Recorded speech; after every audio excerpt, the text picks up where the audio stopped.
All right, chat. Good morning. Hope everyone's doing well.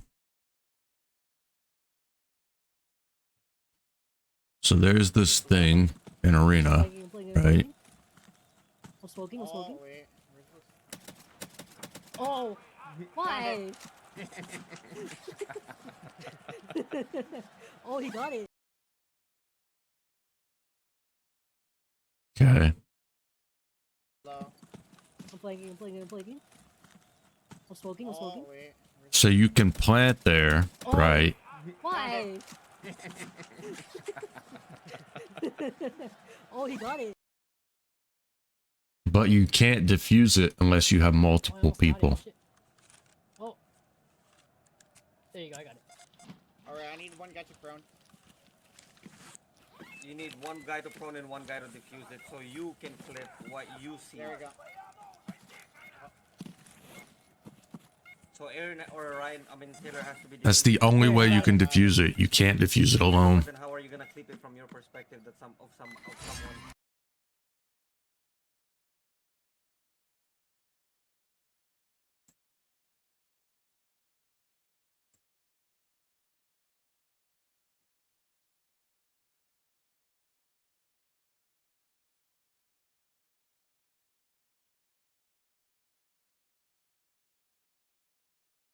All right, chat. We're gonna watch some videos since Tarkov is down still. It was supposed to be done by now, but I don't know when it went down. Let me look. 2:36. Okay, so we might have 20-something minutes or longer. Installation will take 4 hours, but maybe extended. So we'll be watching videos or something. May 1st, 2011, Abbottabad, Pakistan. This compound is large, but it's nothing fancy. Inside, you'll find dozens of chickens, some vegetable patches, a cow, and the world's most wanted man. Only a handful. We got up to here.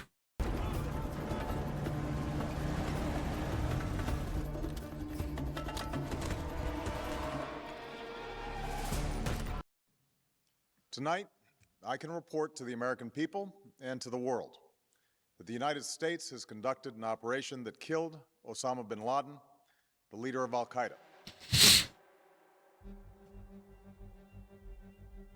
When the U.S. Navy SEALs raided Abbottabad to capture bin Laden, Voting that they were fucking supposed to idiot in stay the for only office was a 30 minutes or mistake less. on the Most part of the successful American missions take no people. longer, and any delay would amplify the danger. But when they spot, quote, a shit ton of computers in the compound, the potential intelligence value is too tempting. They deviate from the plan to return ASAP. They gather up the electronics and deliver them to the CIA. Sifting through the files is a gargantuan task. Every Arabic-speaking linguist in the intelligence community is on the job. There's lots of normal stuff you might find on just about anyone's computer. Home videos, news clippings, memes. Excessive amounts of pornography. Then there is the expected terrorist content, Al-Qaeda propaganda, and so on. But that's not the interesting part. On these hard drives, US intelligence discovers a treasure trove of letters. The bulk of Al-Qaeda's communications were typed or handwritten, then transmitted by couriers on a SIM card. For security reasons, bin Laden did not have internet access the whole time he was in hiding. The letters were exchanged through what Al-Qaeda called a closed circle. A courier moved between two intermediaries, one on bin Laden's side and one on the side of his trusted associate in North Waziristan, a mountainous part of Pakistan bordering Afghanistan.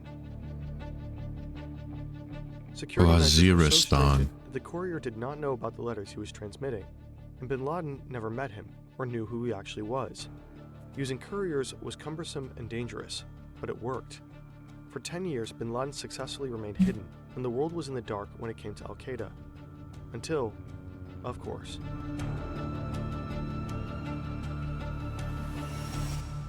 We rely heavily on high-powered computers to produce these videos, but sometimes we might just want to work in a cafe or abroad or on the beach even. We can't take our giant desktops with us, but there is another, much cleaner solution. AnyDesk is a lightning-fast, secure, and reliable access software for seamless remote work and file sharing. It's free for personal use and supports remote video editing, 3D printing, CMS monitoring, and much more. It's easy to use for even the least tech-savvy, but powerful enough for advanced use like remote server maintenance. The clean interface makes AnyDesk a breeze for anyone to use. It's available for all platforms, from your laptop to your phone, all the way to your grandmother's Windows XP machine. If you're looking to collaborate remotely and need something fast and flexible, check it out at anydesk.com/fern. We really do use AnyDesk regularly and can highly recommend it. Upon discovery of the hard drives, the CIA got straight to work extracting the immediate intelligence gains. What they found, they acted upon quickly. For example, the files helped them locate Al-Qaeda's chief operations officer in Pakistan's tribal regions. They killed him by a drone strike within 4 months of the Abbottabad raid. Al-Qaeda's top legal scholar was found and killed shortly after. But after these quick results, many of Al-Qaeda's secrets remain buried on these hard drives, coded in the countless letters. It would take years to grasp the content of all these communications, and help came from outside the CIA. And what I wanted to do was actually to chronicle Al-Qaeda's history post 9/11. And I wanted to do it through the letters. Not through secondary sources, but through the letters. This is Dr. Nellie Lahoud. She studies the evolving ideologies of Al-Qaeda and ISIS, and she led a team that analyzed and contextualized the contents of bin Laden's papers. The declassification process began in 2012, and by 2017, the declassified files were massive. At one point, I came to realize this is where I was going to find Al-Qaeda's internal communications. And these were about 97,000 files. I was fortunate that I was able to have the support of 2 research assistants who were native Arabic speakers like me. Lahoud and her assistants looked at all nearly 100,000 documents, and what they uncovered is astonishing. The letters reveal bin Laden's character and Al-Qaeda's inner workings. They lay bare bin Laden's future plans and deepest fears. They help map out the global jihadi landscape, and they offer a definitive account of Al-Qaeda's post-9/11 history, which up until then was deeply misunderstood.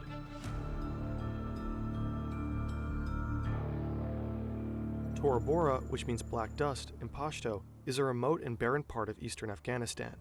Bin Laden loves this region and knows it well.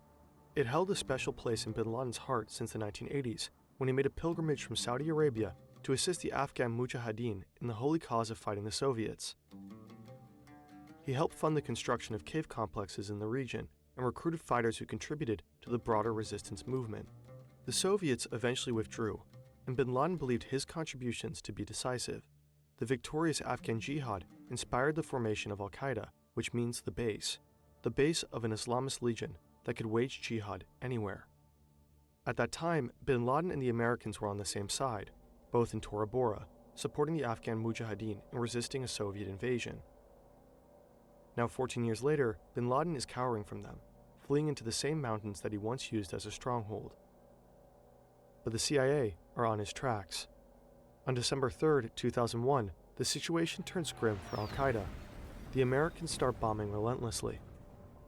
Al-Qaeda members are hiding in caves at 9,000 feet, shivering in 10 degrees below freezing. They have no access to drinking water because it's frozen. The bombs keep raining destruction. Against all odds, bin Laden escapes the US troops, but he's not feeling celebratory. He knows that at any moment he can be killed, so he hastily draws up his will. And in his will, bin Laden writes to his children, "Forgive me, because I have given you only a little of my time since I answered the jihad call. I have chosen a road fraught with dangers, and for this sake suffered from hardships, embitterment, betrayal, and treachery. I advise you not to work with Al-Qaeda." Wow. It's a low moment for bin Laden, and it's not just because death is around the corner. It's also because he made a horrible mistake, and now he knows it. What the letters reveal is that Al-Qaeda had not anticipated that the United States would launch a war in response to 9/11. At What? most, they thought that the United States would respond with a limited airstrikes. Al-Qaeda was completely unprepared. They didn't even have a plan A. Bin Laden made a huge miscalculation. He believed the United States was fundamentally weak, a paper tiger with no real bite. Not all jihadis suffered from this delusion. In a council shortly before 9/11, high-level jihadis and Muslim religious authorities warned bin Laden that the Americans would attack the whole Middle East if he launched an attack on US soil. But he waved off their concerns confidently. He was certain that the United States didn't have the resources for a counterattack. Bin Laden's stated purpose of 9/11 was to serve as a decisive blow to force the United States to withdraw its military forces from Muslim-majority countries. Well, quite the opposite happened. Yeah, I'd say so. Now Bin Laden had no choice but to acknowledge the true power of his sworn enemy. Several key al-Qaeda members are already dead, captured or displaced into unfriendly countries. The Taliban, who has been aiding al-Qaeda, has fallen rapidly, but it would take Bin Laden years to publicly admit his mistake. For their part, the United States also misunderstood the power of their enemy. But in their case, the opposite was true. They believed al-Qaeda was far more powerful than it actually was.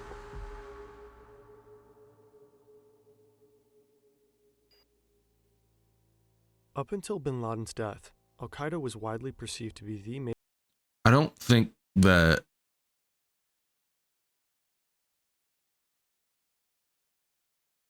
Bush cared all that much about how powerful they were. I think he wanted to send a message and solidify a foothold in the Middle East. Major player in the global jihadi landscape. 9/11 shocked the world, and it was assumed that only a very powerful network could harm the world's greatest superpower in such a devastating manner. Most people believed al-Qaeda was still pulling the strings when it came to other Islamist terrorism. The Madrid and London bombings of 2004 and 2005 were falsely reported to have been orchestrated by the group. And for a while, Bin Laden fed that narrative, publicly cheering on jihadis and allowing people to believe that he was calling the shots. Al-Qaeda continued to release public statements, which allowed them to project strength that they did not have. They fed the illusion that the jihadi landscape was a united front. But the papers show that the post-9/11 reality looked quite different. So when bin Laden disappeared from the scene,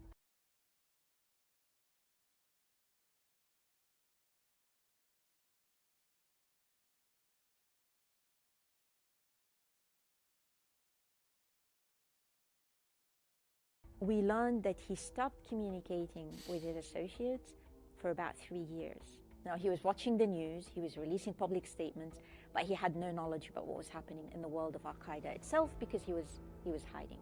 So between 2004 all the way to 2011, all the letters make it absolutely clear that al-Qaeda did not have the resources and did not have the personnel to mount international terrorism.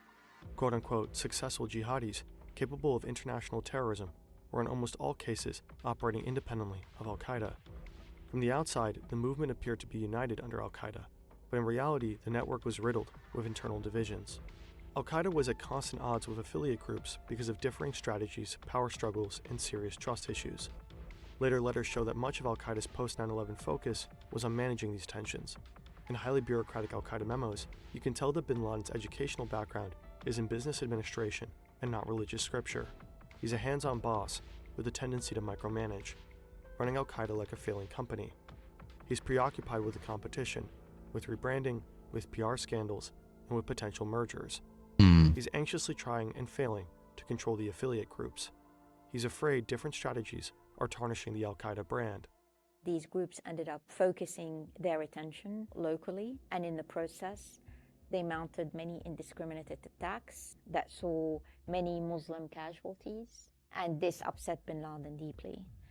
Many, if not probably all these attacks, were not authorized by bin Laden or the top leadership of al-Qaeda. We find bin Laden and his associates remarkably calling for less terrorism rather than more terrorism out of these groups. But this isn't to kind of paint them as being,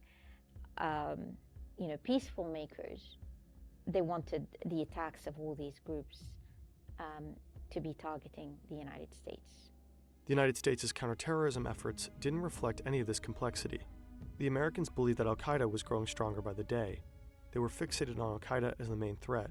But in amount of resources realistically, they were infighting. Just after the 9/11 attacks, the Bush administration passed the authorization for the use of military force. Breaking this off. legislation allowed military force to be used against anyone considered to be associated with the attacks, without requiring explicit approval from Congress. If a jihadist could reasonably be linked with al-Qaeda, that military activities in the region could be pursued more swiftly. Meanwhile, other, more threatening jihadi groups were growing in strength, outside the purview of the Americans' enormous military resources. As a result, in 2014, al-Qaeda was overtaken by a rival jihadist group. A group that was formerly an offshoot, they had broken away, largely due to strategic disagreements. Bin Laden tried and failed to keep that group under control, but after a point, they simply stopped responding to his letters. That group is now known as ISIS. The letters reveal another fascinating delusion of bin Laden, which helps explain why he was ultimately captured.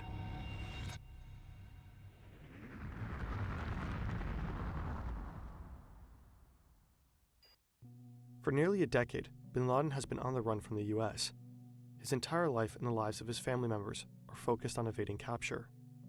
It pains bin Laden that his family is stuck in hiding. The papers show that he's a caring family man who is intensely worried about the safety and well-being of his loved ones. He might be a mass murderer, but he reads his grandkids stories every night. It's a tough life in isolation, but his careful security measures have kept him safe. At one point in 2010, bin Laden receives a letter that one of his couriers might have been captured. This would compromise everything. But instead of really starting to pack his bag, he chose to stay where he did. Why?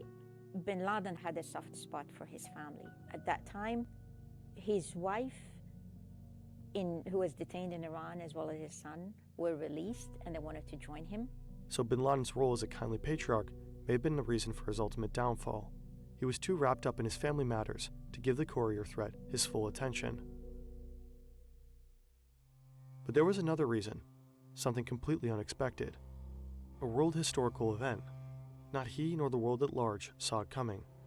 Suddenly, bin Laden's obsession with security took a backseat role because his attention shifted.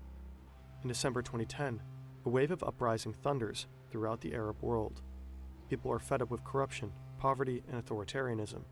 The Arab Spring sends shockwaves through the Middle East and the rest of the world. The initially peaceful protests turn deadly. Governments are overthrown. Civil wars erupt. At first, bin Laden is overjoyed that people are demanding the removal of corrupt dictators, which he and other jihadists have been advocating for years. Bin Laden sees a power vacuum, and he plans to fill it. He's long wanted to instigate regime changes in the Arab world. After all, that was the whole point of September 11. The United States was backing authoritarian regimes in Muslim-majority countries like Egypt and Saudi Arabia. The attack was meant to force them to retreat from the region. Then their puppet regimes in the Arab world would fall, and al-Qaeda could swoop in and install Taliban-style utopias. Now the people are overthrowing Utopias, themselves. What could be better? Bin Laden and his family are excitedly preparing their response. We know this from a handwritten family journal found during the Abbottabad raid. The journal recorded the conversations of bin Laden's family, leading up to the night before his death. Every day, they're having intense debates about how al-Qaeda should navigate this new reality. There's just one problem. Al-Qaeda isn't exactly at the forefront of the protesters' demands.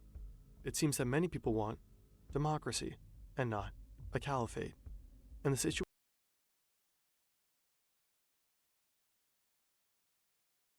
is a caliphate. I don't recall.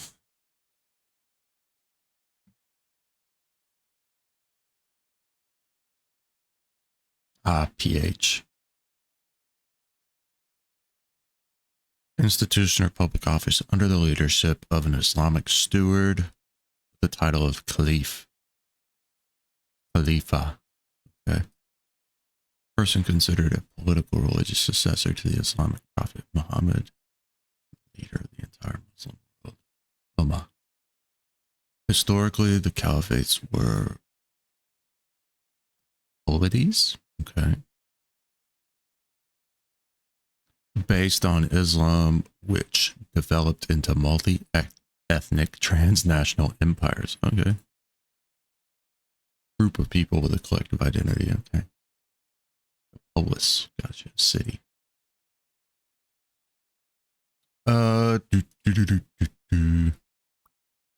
Nice.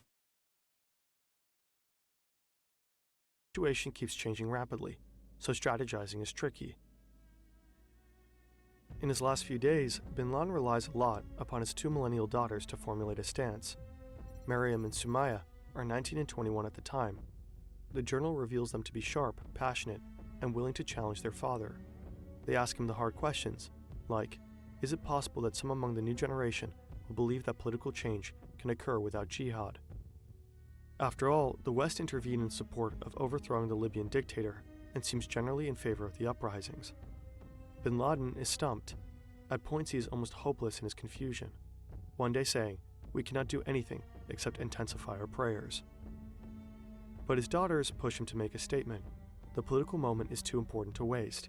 So the role of his daughters was remarkable, and we find in the letters by various family members that Maryam and Sumaya, to quote one letter, worked very closely with their father, and their writings were broadcast on TV, meaning that it was their work, their writings, that bin Laden had delivered in his public statement over the years. So clearly they were doing the heavy lifting at home. They were all on the same page in terms of their loyalty to jihad, their loyalty to, their commitment rather, to the cause for which bin Laden had spent his life doing. It was a family affair. At the end of bin Laden's life, the papers reveal a man who is fearful, paranoid, and incapable of materializing most of his plans, large and small. He never achieves another large-scale attack on the United States.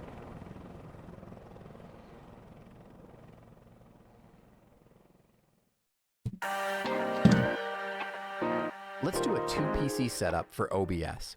Really the only difference between setting it up on your gaming PC or sending the... Let's not. Oh, watch later. We can remove that one. Remove that. Remove that.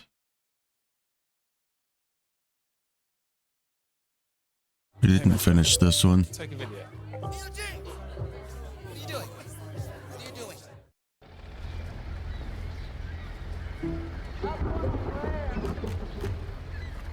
Pay a recurring fee to gain access to a Ubisoft Plus subscription, which gives subscribers access to games so long as the subscription is maintained. Defendant, or Ubisoft, does not disclose on the website that users' personally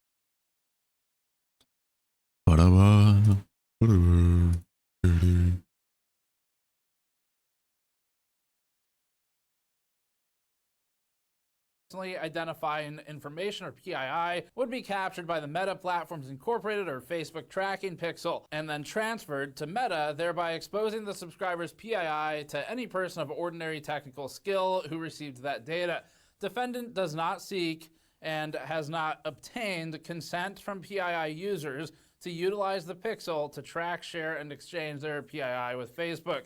Now, the filing makes a number of references to U.S. law, including heavily the Wiretap Act and the Video Privacy Protection Act. Currently, the class action complainants are seeking indeterminate damages. It's not fully defined yet, and presumably they are recruiting more complainants to join the class action.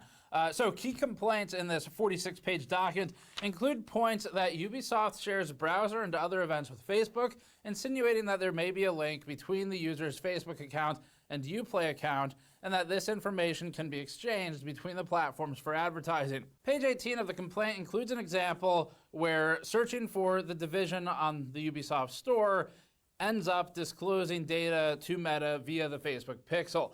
Pages 20 to 22 describe a pretty typical e-commerce development practice. It basically says it monitors whether the item's actually purchased after being added to the cart. This part we don't think is that strange, but the issue arises on page 24, where they start to develop their argument that the FR cookie notes inclusion of an encrypted Facebook ID and browser ID, which can then be used to tie Ubisoft Store searching behavior to the user's online advertising profile, and presumably Ubisoft Store purchasing and account patterns as well. In what feels truly threatening to Ubisoft, though, the lawyers themselves are the ones who replicated this behavior on their own Facebook profile and included a screenshot of it in the complaint just for Ubisoft to get that extra scare. Now, Ubisoft's obviously going to need some lawyers immediately, like really fast. And so what we think they should do is buy the Nintendo Alarmo, set it up, put an unlicensed Pikachu poster on the wall over the bed, and then within normally a couple of minutes, plus or minus. Some lawyers should show up at the door. You'd probably consult them for help. Up next, Thermal Grizzly has launched several new products. So they have an updated wire view, and they also have updated micro blocks for their water cooling solutions. And they also Wait, have some really? I consumables didn't for know system that. prep. The new WireView Pro GPU power consumption measurement display and logging device, which probably condenses to just a single word auf Deutsch, is developed in collaboration with pro overclocker and general hardware wizard Elmore. It's priced at $76. We've previously toured Elmore's lab in Taiwan and showed how he engineers some of the more unique solutions in the industry, including a lot that we use. The WireView Pro is an update to the existing design with new features, including detection of sideband pins to determine if the 12-volt high power or 12-volt 2x6 connectors are fully plugged in. It also has temperature sensing at the power connectors. Obviously, people who own 4090s need that because they can't seem to plug in their goddamn GPUs. When an incorrect cable is installed, the cable isn't properly connected, or when user-designated current or temperature limits are breached. These changes add a level of practicality to the device for users who might be interested in a warning system along with the measurement capabilities. Next up are refreshes to the Thermal Grizzly Micro Direct Dye Water Block solutions, which require delidding for use. If you've never heard of delidding, it's removing the heat spreader. This is something that was actually a really huge sort of subset of the industry back when Intel was using just paste for everything. You can go check our video on the exploding 7800X3D CPUs from last year for a more recent take on this. There's a section where we demonstrate an easy method to delid these particular AM5 CPUs. Special tools also exist. The exploding silicon part is optional. The new blocks have Pro appended to their names with some upgrades, and they cost $142. The AMD version has significant modifications, which Thermal Grizzly claims results in a 9 degrees Celsius drop versus the original AMD Micro. First of all, Thermal Grizzly, thank you for just saying 9 degrees Celsius and not doing what Razer did. Secondly, that is a huge change if it actually, this is the big if true meme. We haven't tested or validated it. So that would theoretically allow the CPU to reach higher clock speeds depending on which specific Ryzen CPU you might be using, and its power configuration, what other limits it has, or its boosting behavior. So it'll vary based on the model and the specific sample. But the theory is that you may. 1 second, chat. I need to do something because I changed it yesterday and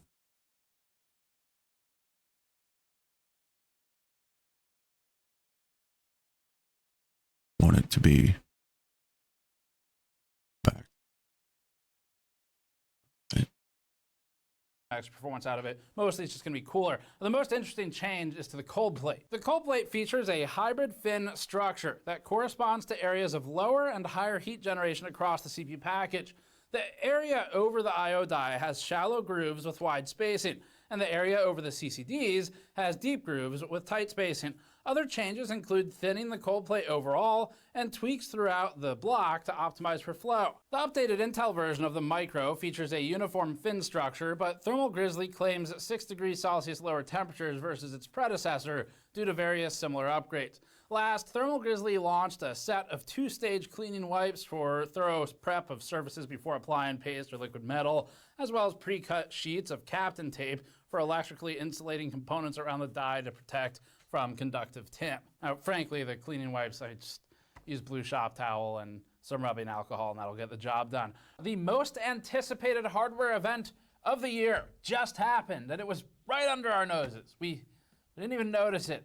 Didn't even know it was going to happen. Invite got lost in the mail. Now, this event is, of course, for gamers. We understand that every gamer, yes, you gamer out there. Me? You Like gamer out right there. Now, No way. BrainCon 2024 is the latest brainwashing event of the wannabe Apple of the gaming hardware space.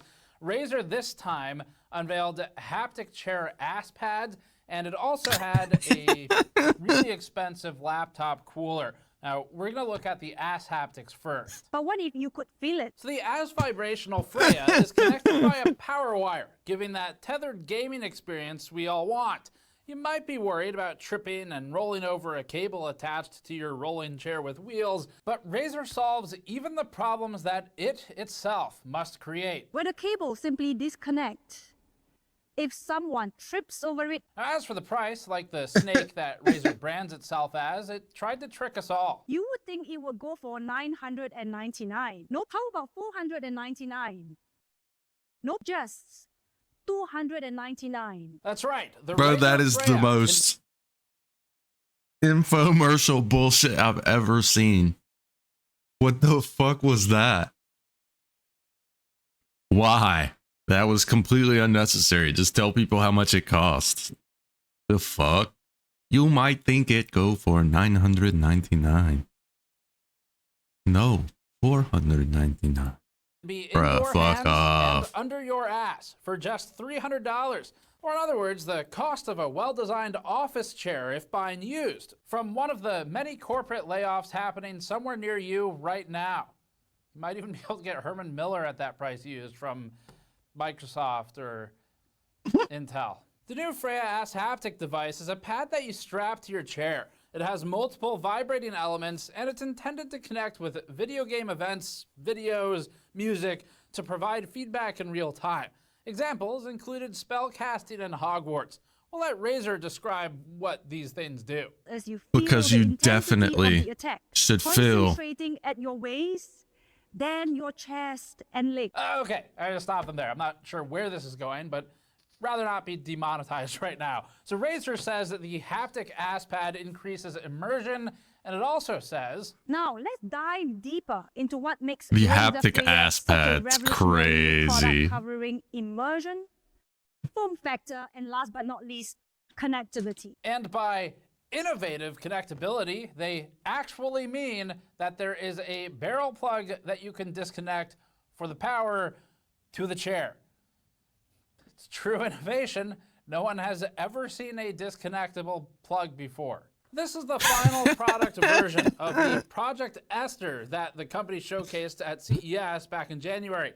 Razer made a huge deal out of the history and implementation of haptics, and including a 3D model with the hands ready on those gamer keys, commonly known as F1 through F4, I guess. Classic gamer position. Razer really knows us. The Freya does not include a chair, but rather a pad that can go on chairs. Razer says it uses 2.4 gigahertz wireless, and if you're worried about smothering the signal on it, we're just waiting for the Razer suppository device that they'll be shipping later. Almost made it through that one. It also has BLE and Swift pairing. Unfortunately, it connects to Razer's Synapse application, and our last experience with that was getting a lot of emails about breaches. But at least Razer is somewhat self-aware. You know you can focus on getting your ass kicked.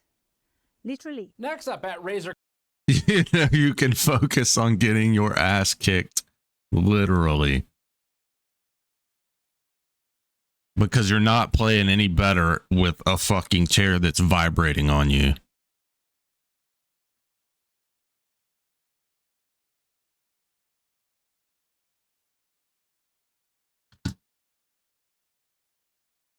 Quite literally why people who play on controller turn off fucking vibration. Con was the new adaptive smart cooling pad for 14 to 18-inch laptops. It's $150, and it comes with swappable foam frames to form a seal between the intake air chamber at the bottom of the laptop. The pad has RGB, because of course it does, and it connects via USB Because and of is course it controlled via does. software that monitors system temperature, ramping the included fan up to 2,550 RPM, just in case you want that server room atmosphere. Razer claims the cooler can drop CPU and GPU temperature by up to 18%. Do we have to do this again? Razer? Viewers of this channel for a couple years have seen this rant a couple times now, and we're just going to do it again. Okay, so that doesn't mean anything. Calculating a percentage for the difference in temperature here is at best misleading, and that's because degrees Celsius is a non-zero arbitrary scale, ultimately representing energy. And what they're doing here is producing a percentage that will be different depending on what scale you use. None of this accounts for the actual change in thermal energy. Here's a thought experiment. So Razer's saying 18%. Let's just convert it into Kelvin to prove the point. If you take 100 degrees Celsius and you convert it into Kelvin, you're looking at 373.15. These are ultimately representing the exact same thing. We're just using a different way of representing it, which yields different numbers. 373.15, and if you are showing an 18% drop, that would bring it down to 305.983 Kelvin. So let's convert it all back into Celsius. That'd be 100 degrees Celsius for the 373.15, and then the 305.983, which was yielded from the 18% reduction that Razer claimed here, would result in converting it back 2 degrees Celsius, 32.8 degrees Celsius, using a different scale. This is precisely why this is wildly misleading. So to Razer, do you see? It's a degrees Celsius joke. The problem, this is a mistake we brought up a lot in marketing. I know this mistake because I made this one 14 years ago when I posted one of my first thermal analysis videos to the internet from my bedroom in my mom's house. So Razer's a big enough company, it should know at this point. But we do like to point it out every time large companies say these things because it is just misleading for consumers. And if they are, in fact, able to bring it from 100 degrees Celsius down to 32.8, then we need to tell NASA immediately. You're not wrong. Technology is. Although I guess that it's a different gamer company that has the aliens. But moving on. To round the show off, Razer couldn't help but attempt a one more thing moment, harkening back to the year 2005. 2005. You've been debating how to say years. In an actual heart-touching moment, Razer paid tribute to co-founder Robert Krakoff, who passed away in 2022. Razer CEO Min-Lian Tan said that the 20th anniversary edition Boomslang mouse is to pay tribute to the late co-founder Krakoff, reprising the company's first ever gaming mouse.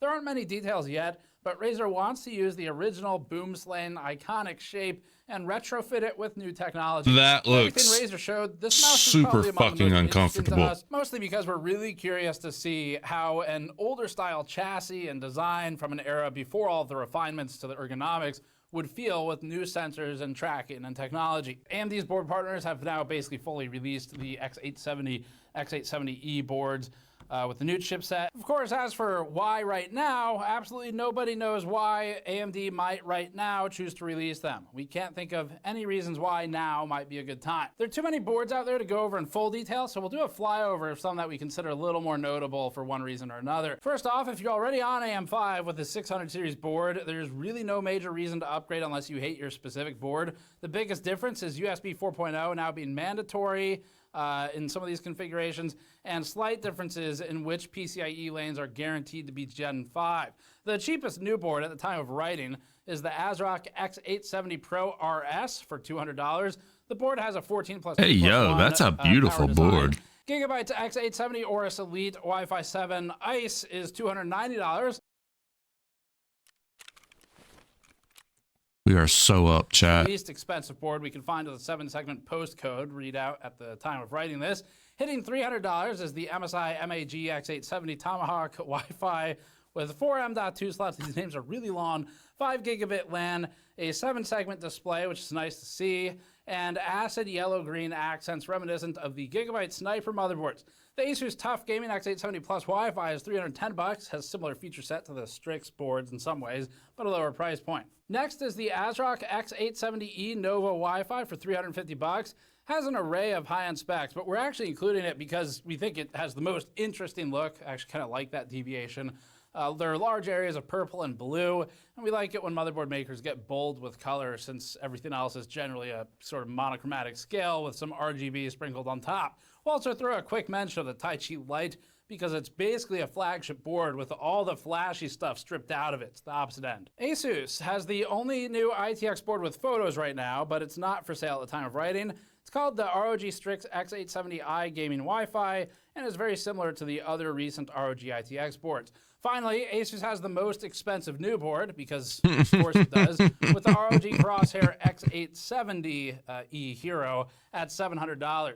We generally don't recommend boards like this unless you're looking to get into extreme overclocking and you know it has some necessary feature that you could really use, or it has some advantage in memory compatibility that you need. And just a quick note here too, for newer builders, you might see the 800 series boards launching near the time of the 9000 series CPUs and think that they are required for compatibility. They're not. You can use the 600 series platforms for the 9000 series CPUs, and it's very unlikely you're going to notice anything missing. AMD does have a pretty good chipset comparison table on its site, and probably the people who need that 800 series are going to notice it. Again, US.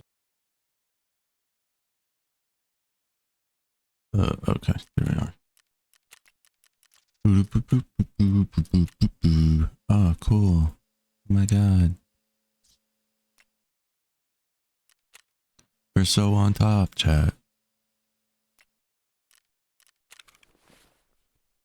How much does this go for, actually? Pennies, brother. Pennies. Fucking pennies.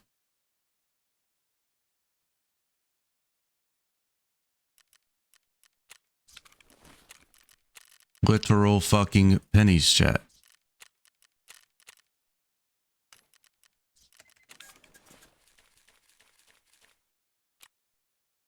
Oi, Nerf gunner. Yeah. Nobody wants that.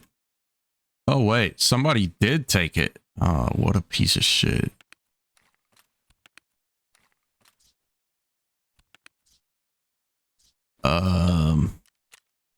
Somebody literally took the M1As. That's crazy. Actually insane.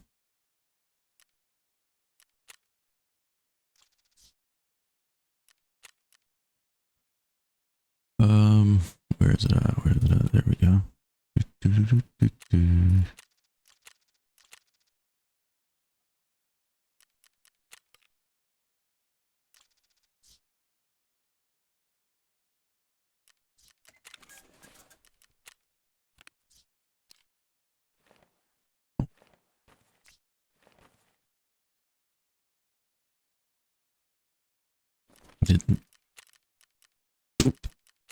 Didn't buy the next tax.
Hey, chat. I'll be right back. I gotta go use the restroom.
All right, chat.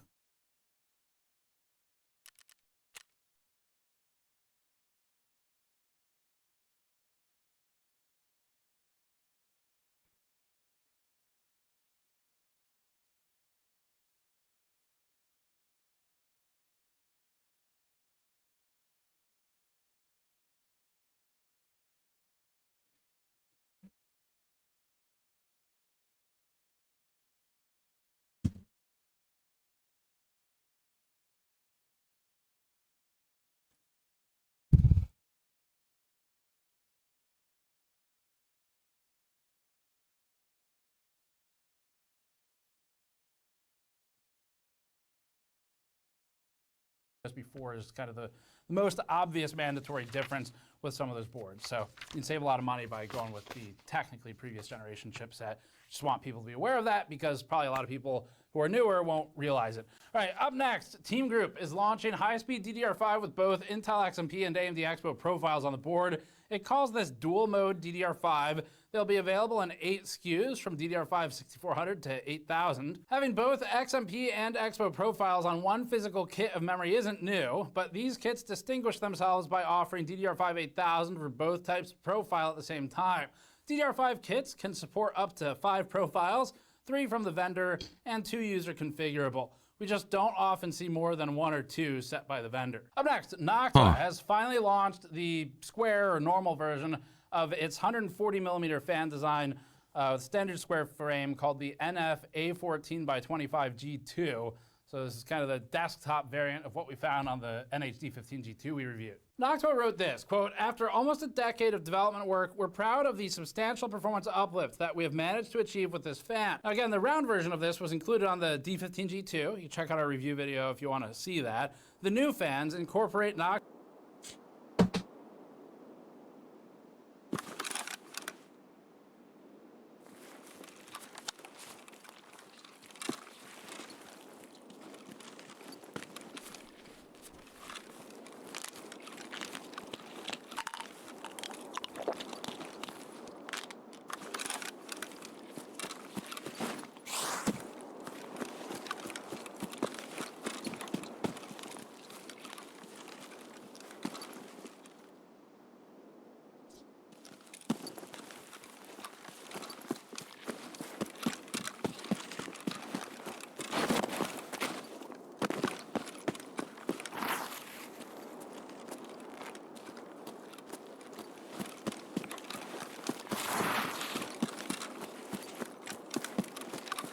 Need to kill Starman one more time.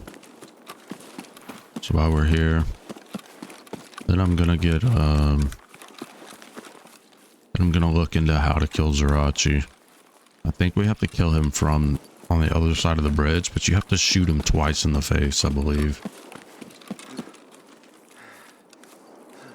The reason we're doing this first is because well,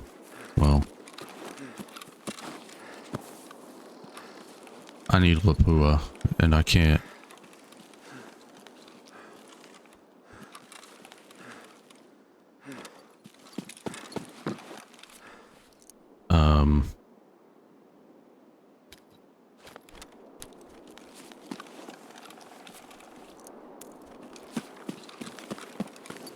Buy a gun that runs it right now.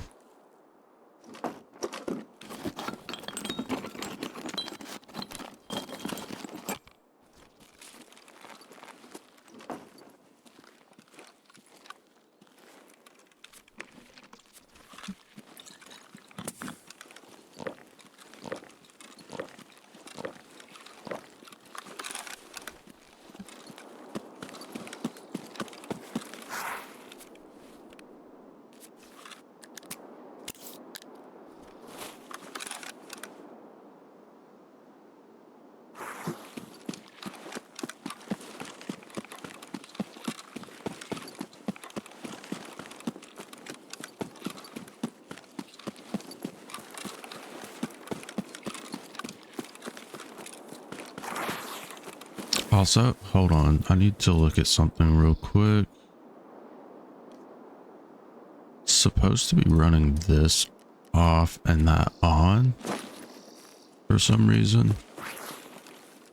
It's supposed to help with visibility more.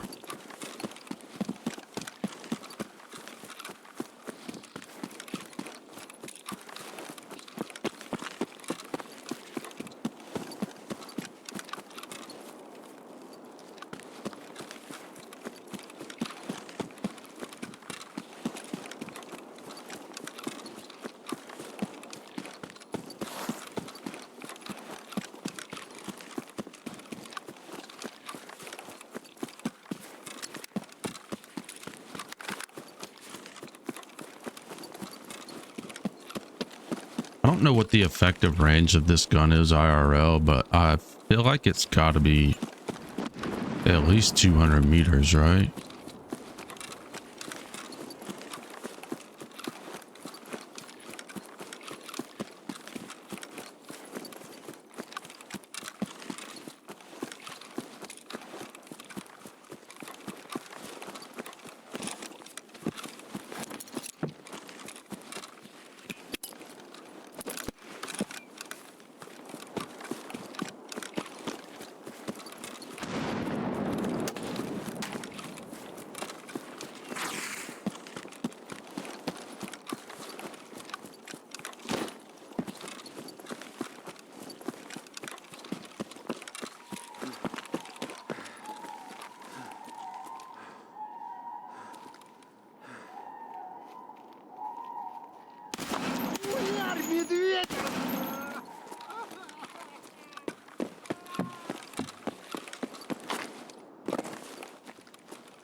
Partisans up.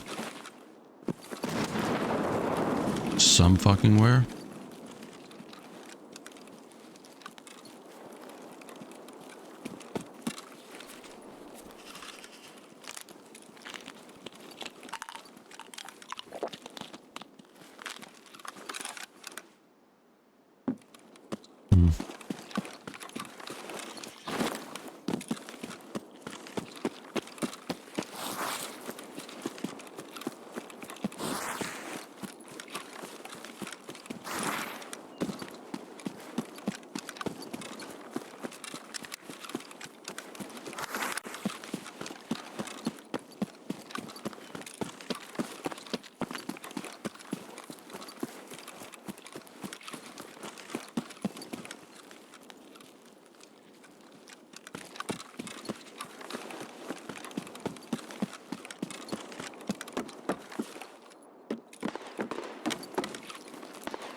We go again, chat.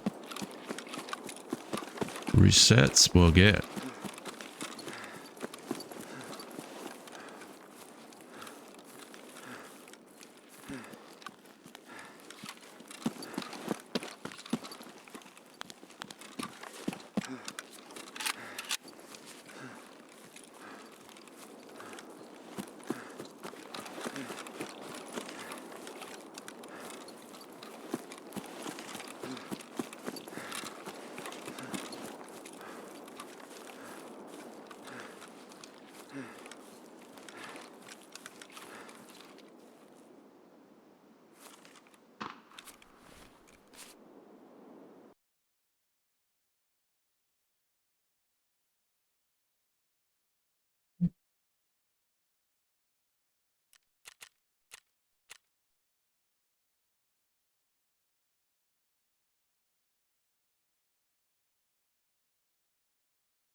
Chat, I'm gonna go make another coffee real quick. I will be right back.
All right, chat.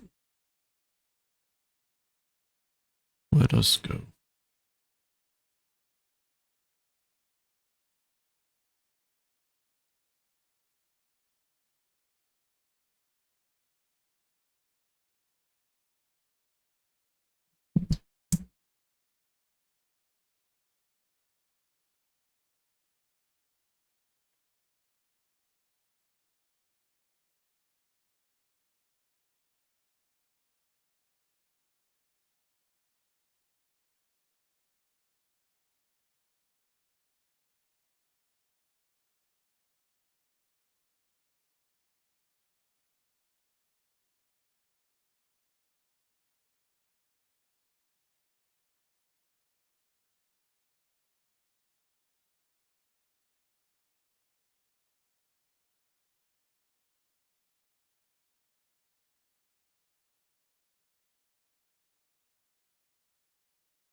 We got into our last raid really fast. I don't even think we matched this long. Nice.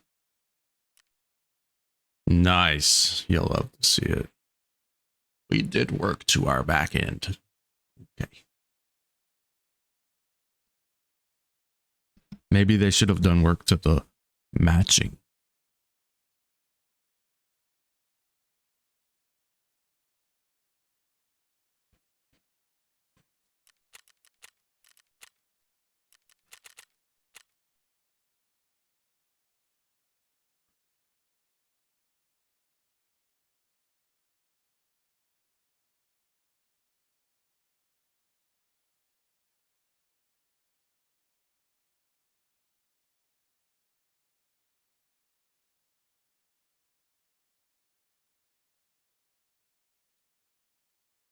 Slick with it like Diddy submerged in baby oil.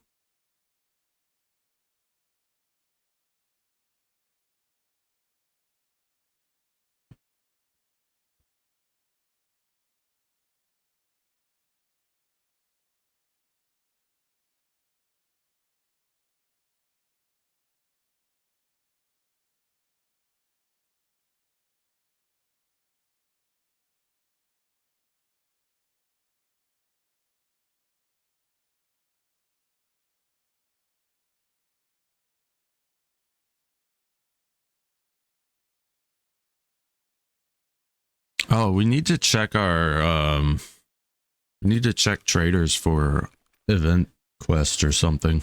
New quest maybe.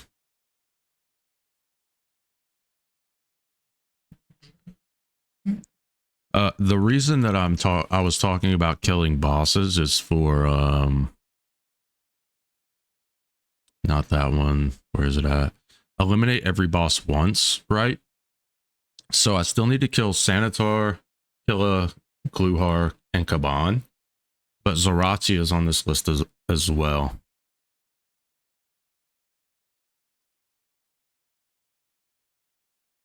think I've died to Kaban once this wipe, and I haven't seen him alive other than that. Killa I found dead, and he's killed me once. Kluhar killed me once, and I haven't seen Sanitar all fucking wipe. Which is insane.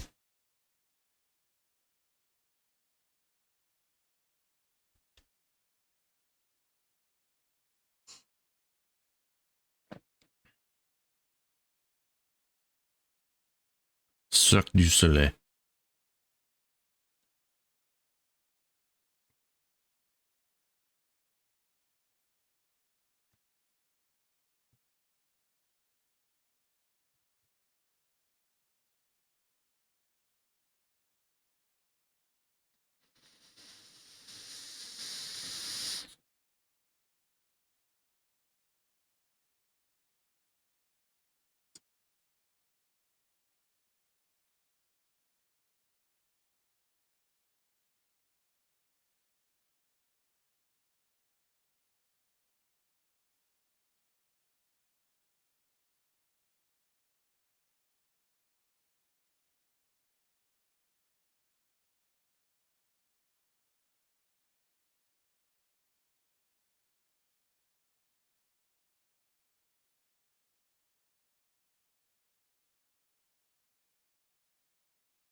Work a bag. Seemed that something Afghanistan. Okay.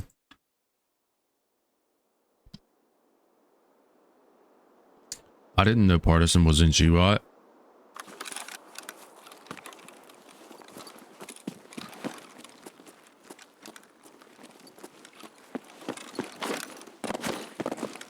Okay. I know where I'm at now.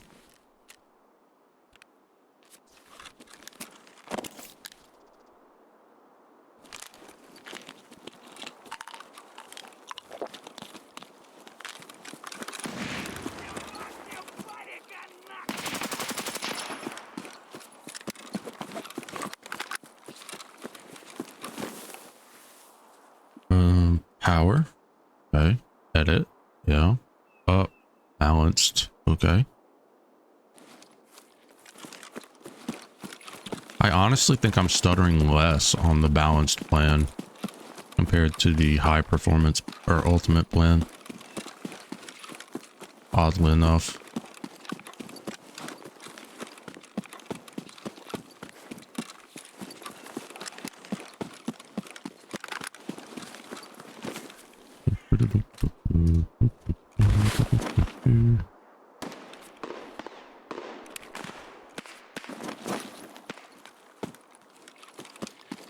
Reload that real quick while we're not in combat.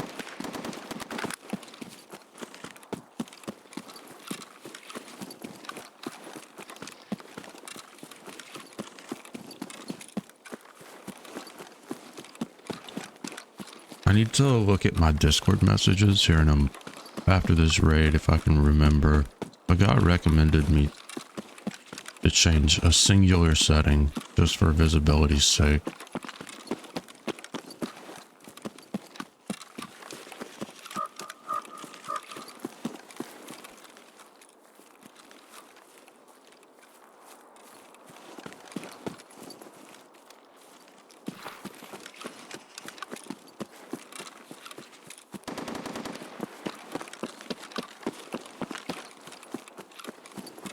I saw something up on the rocks. Don't know if it's a scav or...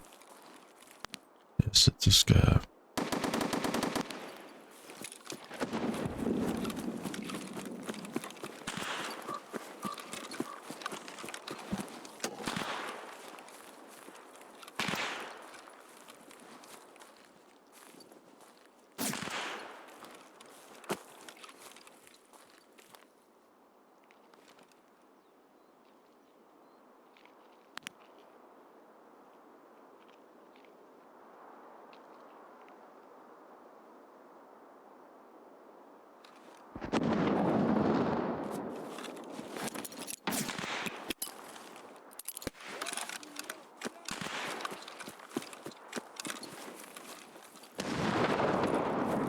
Where's this fucking scav?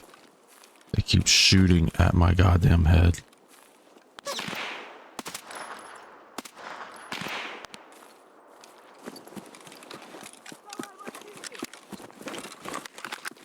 Divide your mom's cheeks. Divide my cheek.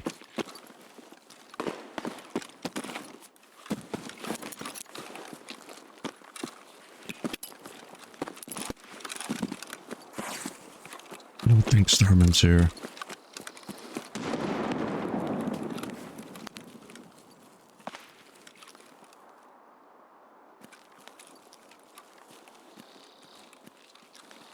There was a Zarya or something back here. Just throw him.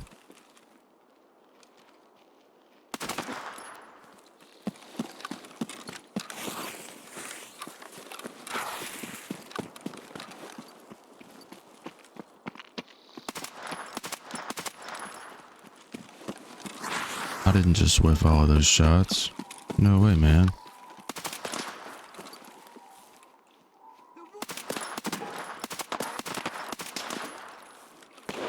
Where is this?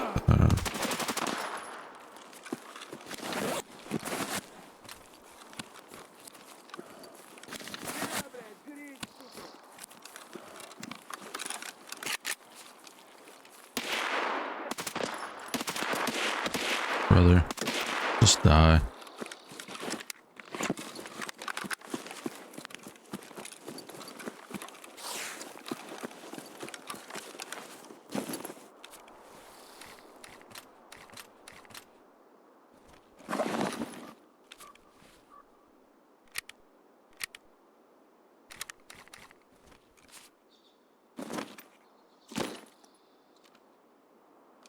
Okay.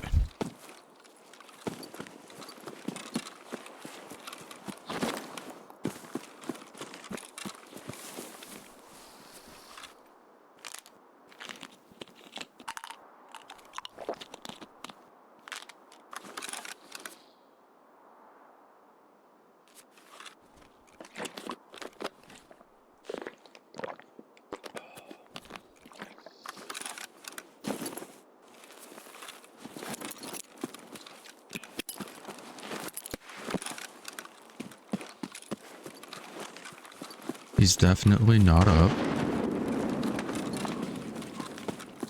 But maybe if we go up here we can get a kill. Maybe.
I'm being shot at from over there, maybe. I don't know, but I can't engage from that distance.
Nice.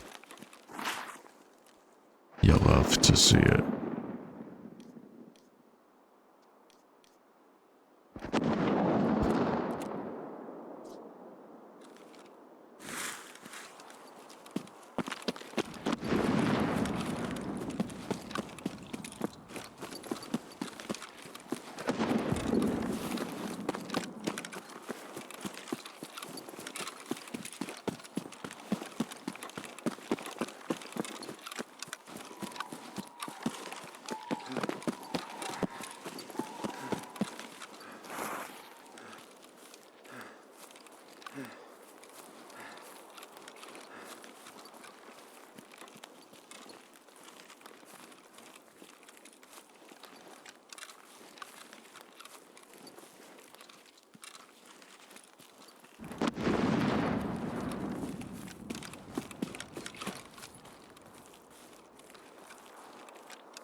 The fuck is this guy doing?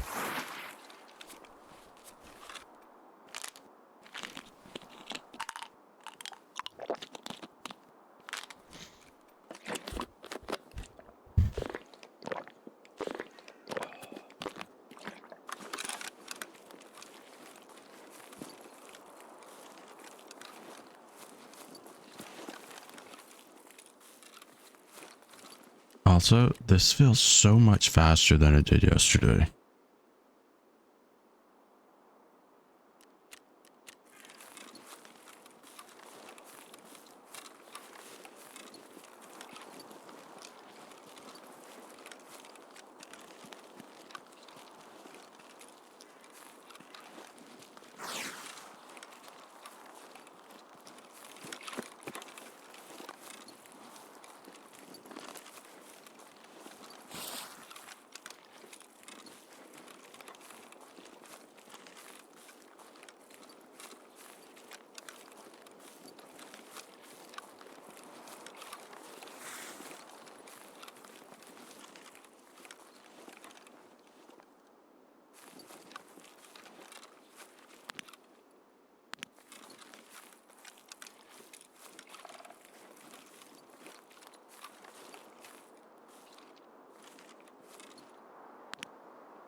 Right.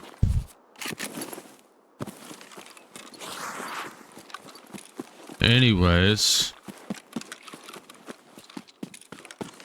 I just got like a 10 hit count on that fucking tard.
got the gun for that map, obviously, chat.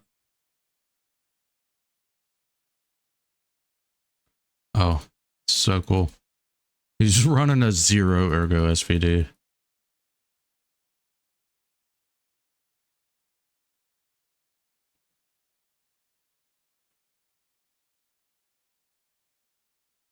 Parmesan died.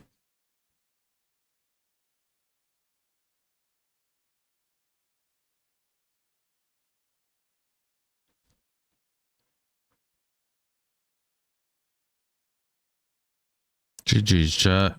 Outplayed. I should have pushed forward. But, you know. It's 2 dudes with a marksman rifle. Well, one with a marksman rifle, one with a fucking sniper. He was running a suppressed SVD with a FLIR on it in the middle of the day. He's just that good.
I love dying at extract.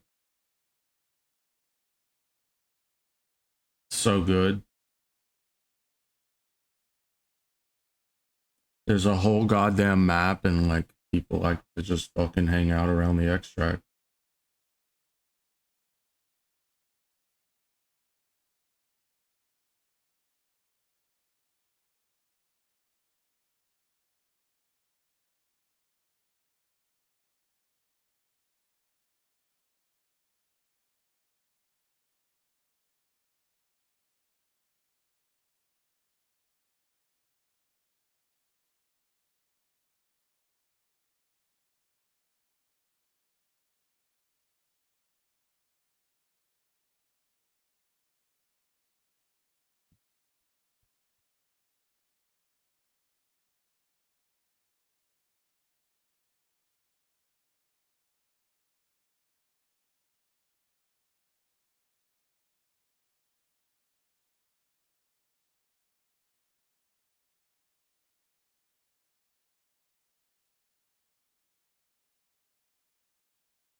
So one of those guys last raid had an RSAS and the other had a fucking suppressed SVD with a clear on it. I didn't have a chance at that range. Anything over 60 meters with the fucking SR3M is just not it, especially with that optic. That optic's not good for ranged engagement. I ought to start running a better scope for sure.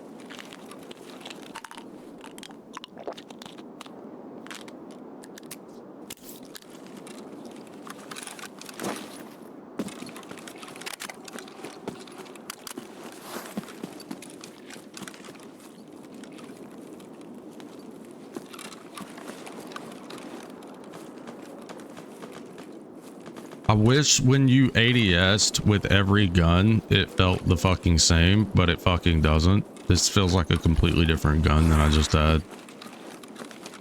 It might have to do with the Valde optic, honestly. God damn it. Stupid shit.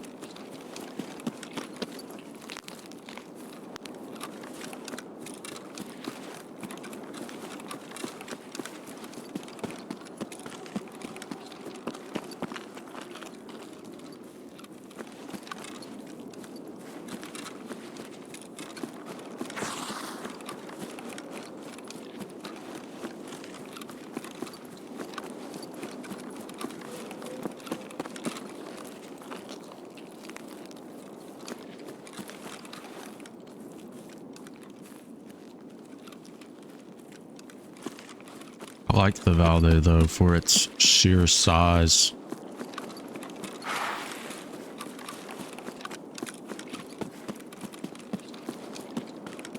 The zoomed in window is like one of the biggest for any 1:6 optic in the game.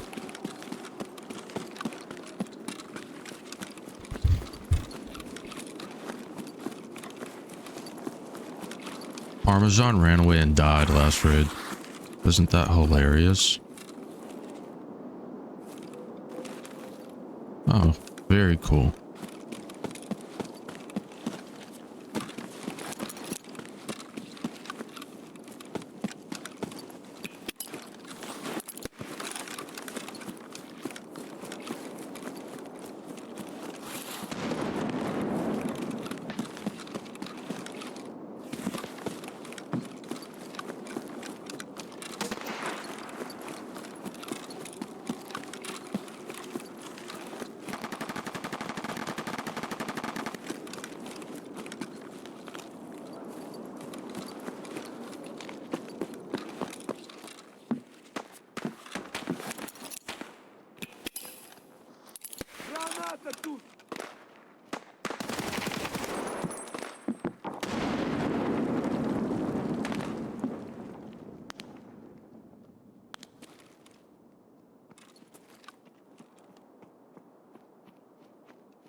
Alright, his guards are dead. Just me and you dumb bitch.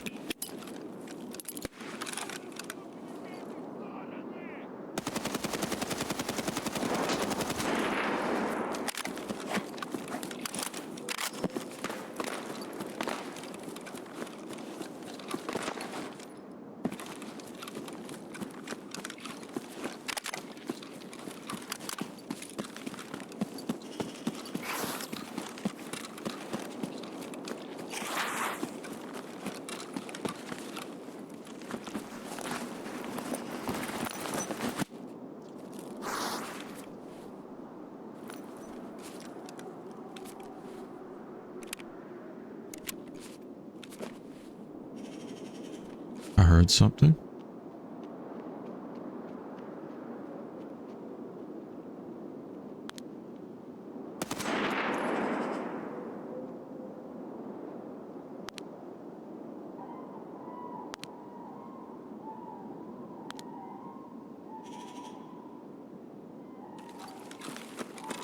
That looked... What the fuck is that scab carrying? Oh, he's just gonna eat. God damn.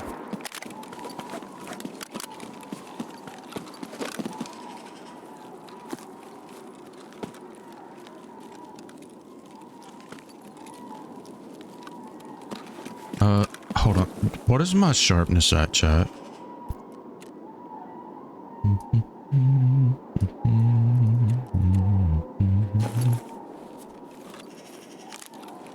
I didn't bring in any water.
HBAO makes the trees in the distance all fucking glittery and glistening. It's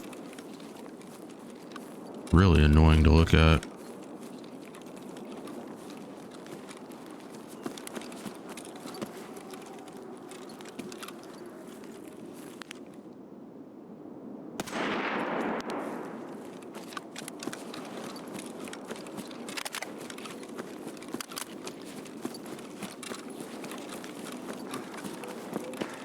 More so than they already look.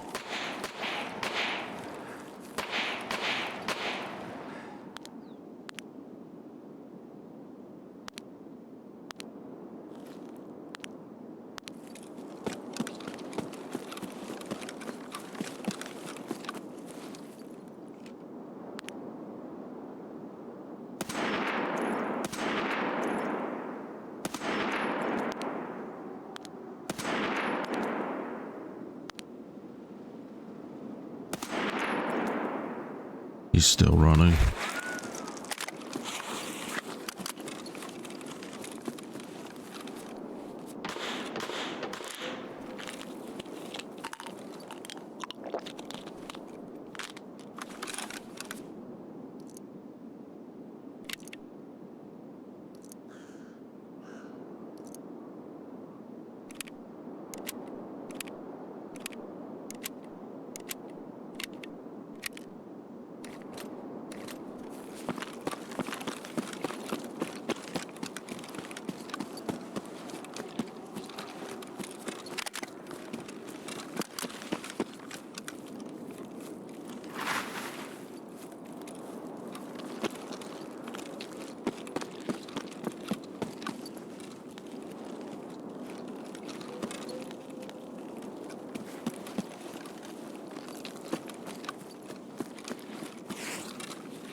Son of a bitch!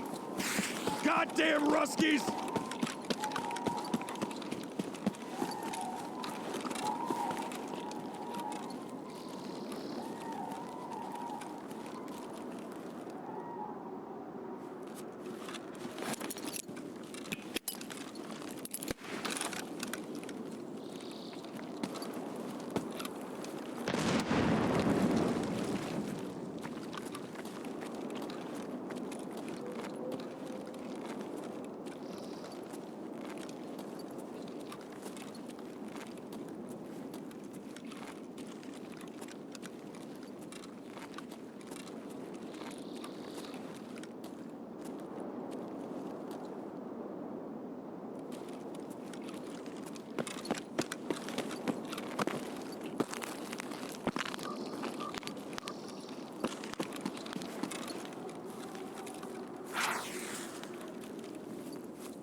Where did this fucking guy go?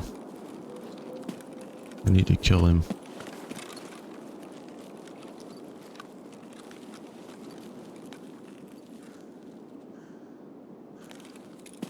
I heard him. He's moving out of my area and I don't like it. There he is.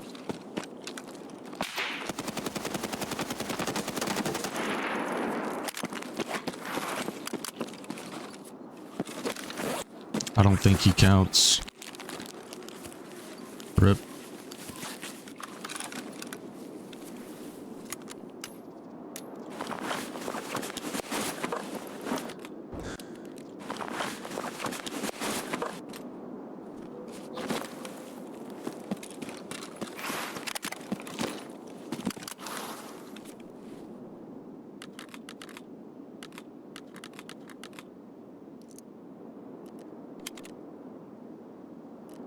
He may have counted, chat. He may have. Shit.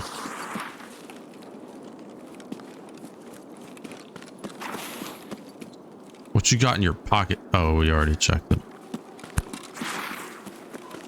No armor. Level 15. DVL. Hey, GG's, I guess. Nice try.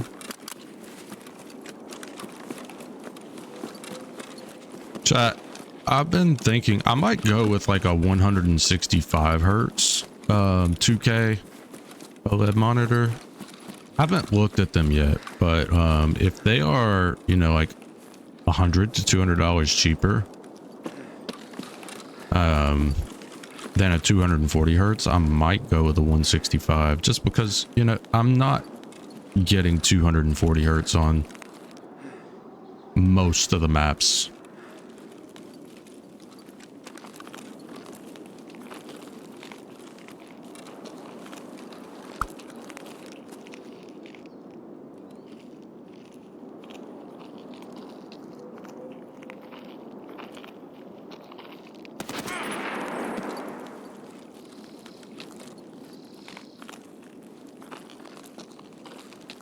No way. No way that killed him, bro. No fucking way. God damn it. Where's your bag?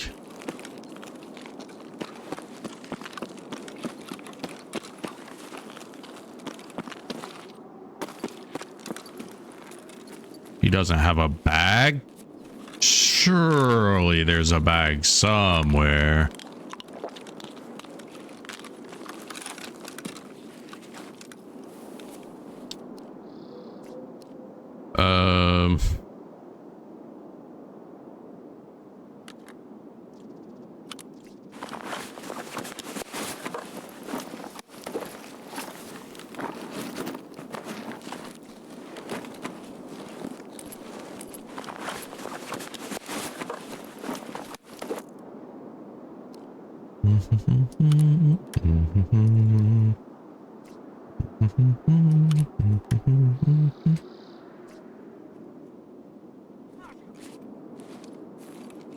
Skev got big. Skev, give big.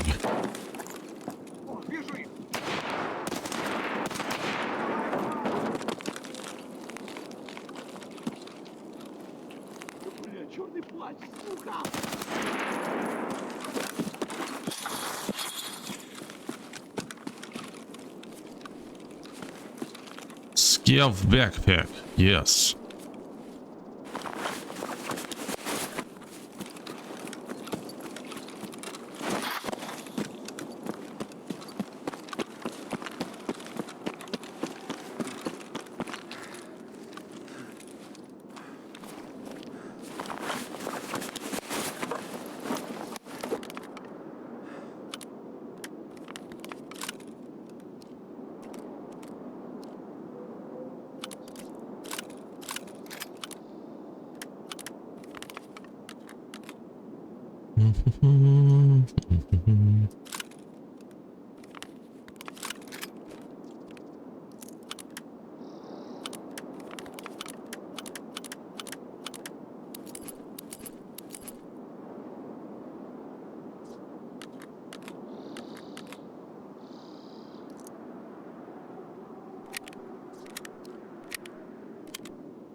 R.I.P. my friend.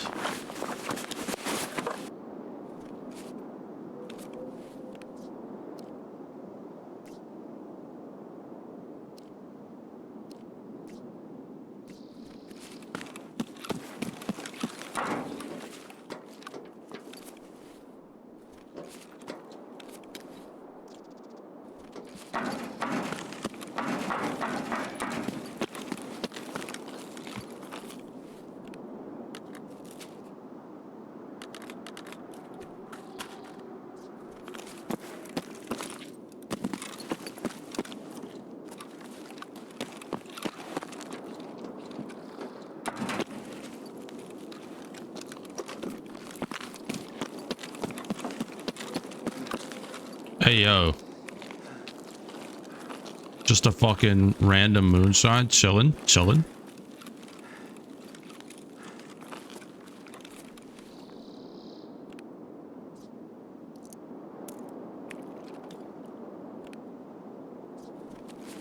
I need some water.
On the plus side, chat, we got our Sturman kill.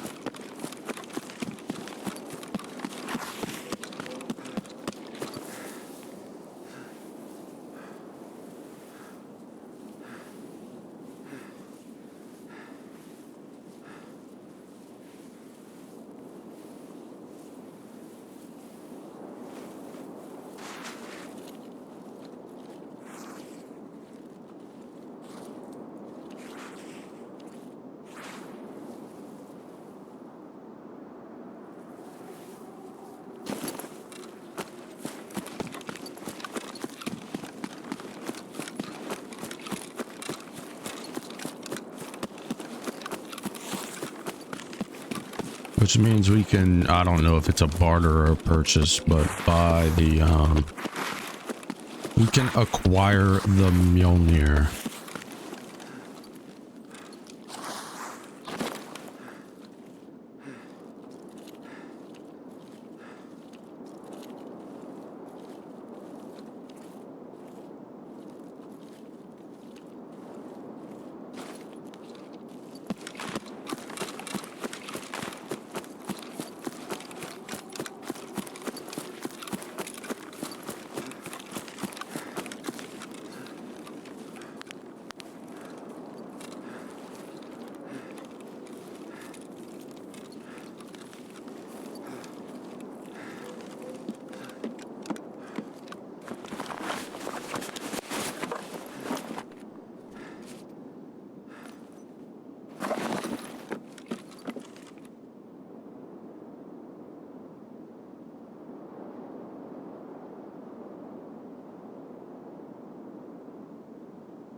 Oh shit, how long have I been muted, chat?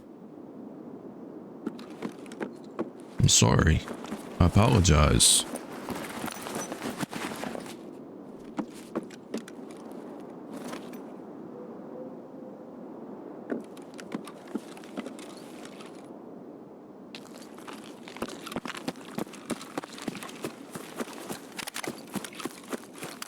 I definitely like the way the game looks right now with SSR on and HBAO off.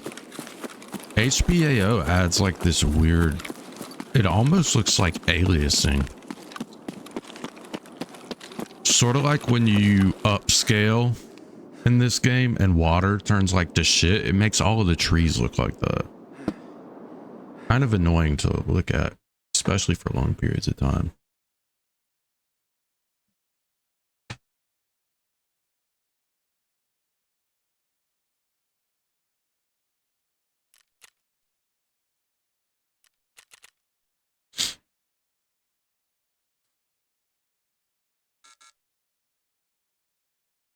Well,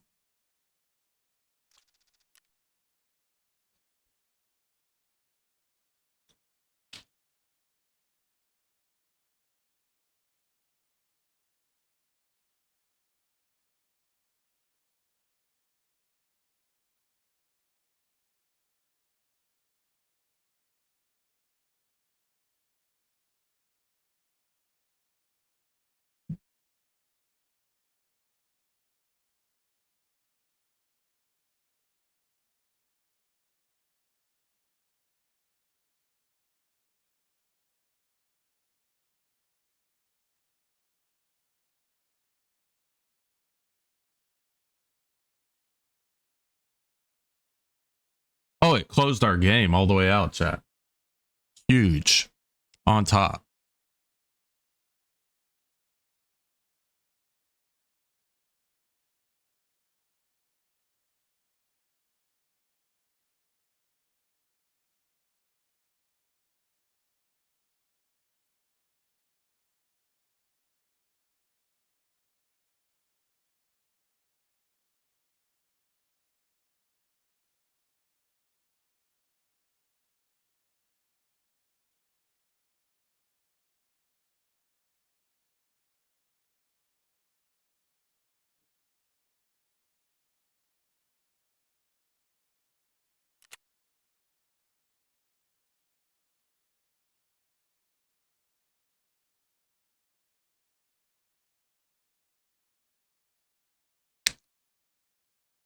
Wow. Back end errors on top, chat. They literally just completed a patch to fix the backend errors, and here we are with fucking backend errors that won't let us in the game. You've got to love it.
Wow.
Hey, Chilled, how's it going, bud?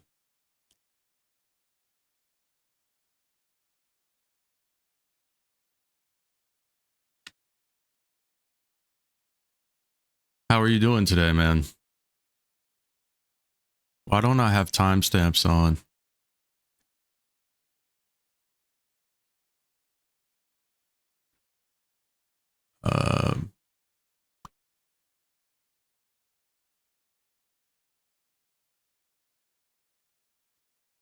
There we go.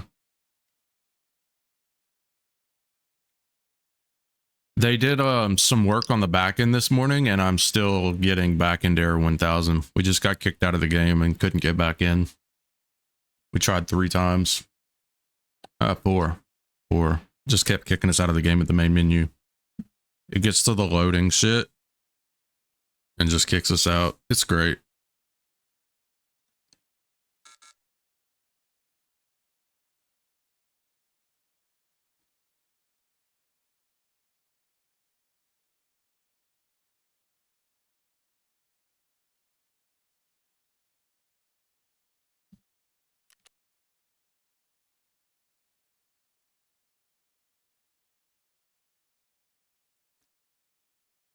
Oh, man.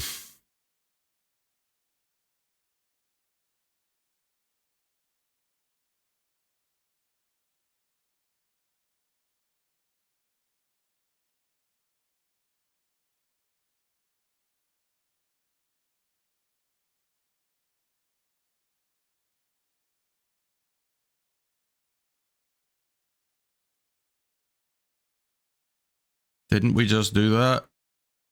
Yeah, we just did that.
You're good? You just woke up, has had a 4-hour nap? Hell yeah. Love naps. Love naps. Love those.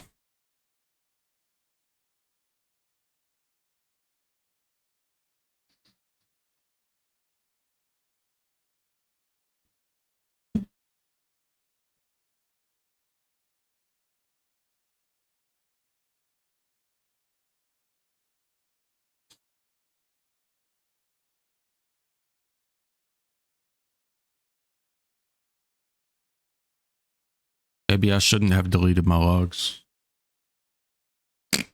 Kick.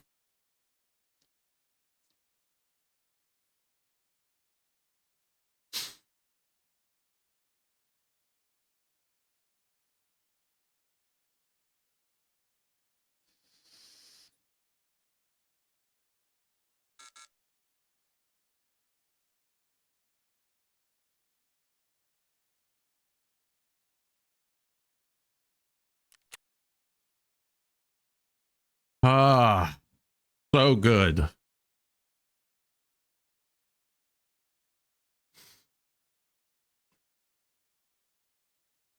You snapped a tooth last night? Fuck. Mouth pain is the fucking worst. I bet it is killing you, brother. I'm sorry to hear that.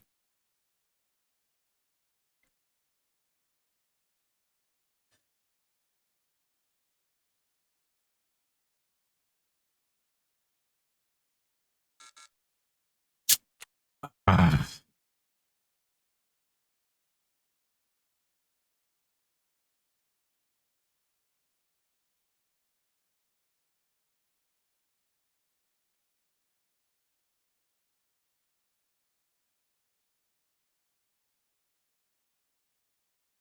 The dentist can't get you until Tuesday? That's quite a while to wait, brother.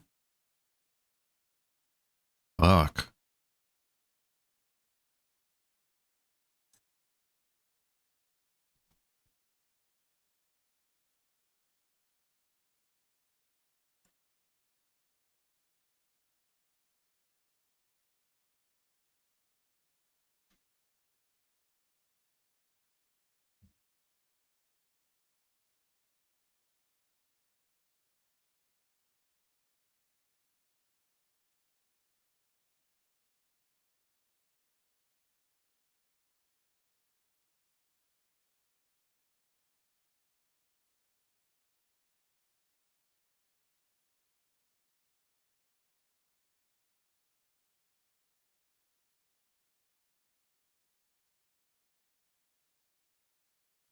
It's your main front one on the left? Fuck.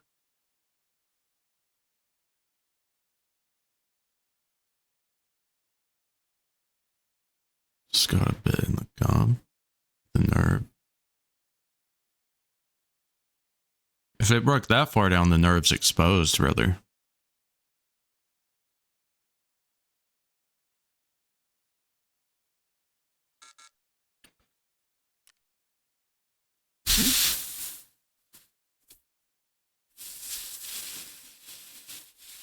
Back end error 1000 on top.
Spamming this the other day would fix it, but doesn't seem like we're making any headway, chat.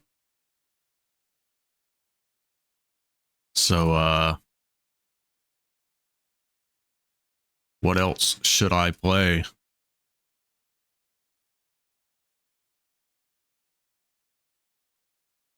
So goddamn annoying. We fixed the back end. No, you didn't. No, you fucking didn't. You threw a band-aid on the fucking error and the band-aid fell off already. 2.5 hours later. 2 hours later, not even 2.5. I did this yesterday. Was that an old patch? Last played October 17th, 2023. Yeah, that checks out.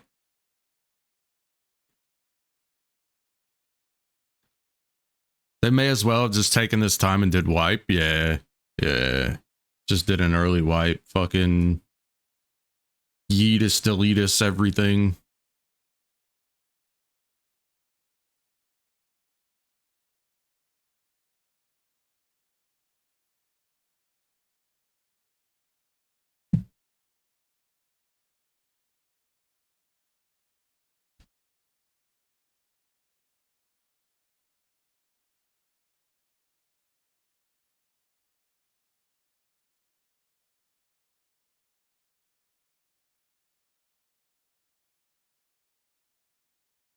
Consider removing plants from the game if NPCs cannot be adjusted to prevent them from using their exceptional targeting skills through foliage.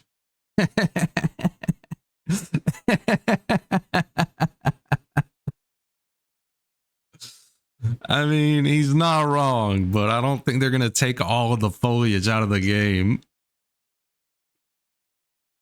Oh, that's fucking hilarious. I needed that. Oh.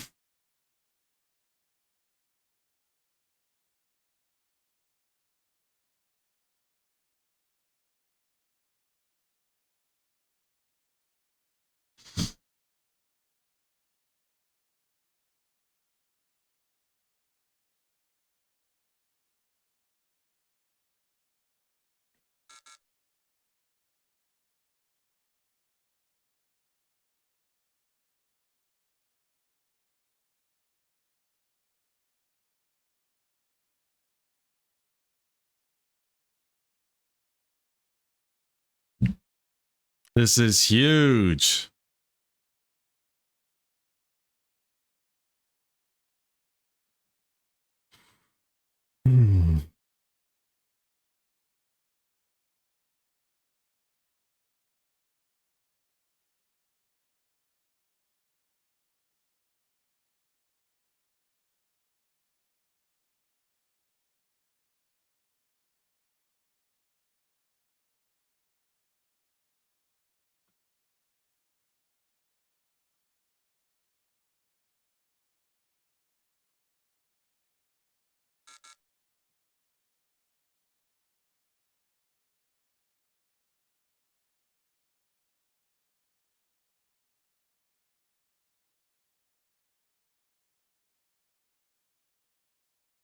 Has only 2 to 3 weeks to wipe anyway. Yeah, they should have just fucking wiped the game. But honestly, the patch probably isn't ready. Let's be honest. Wipe probably isn't ready. Ads chat.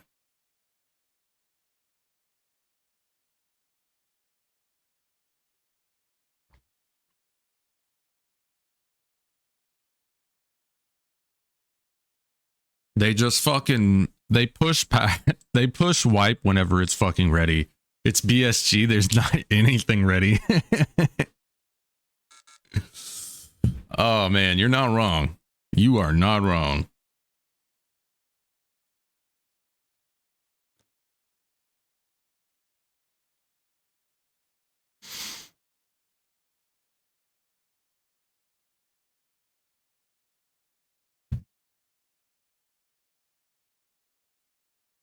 I should have done this like 15 times before putting the report in and then included the logs, but you know.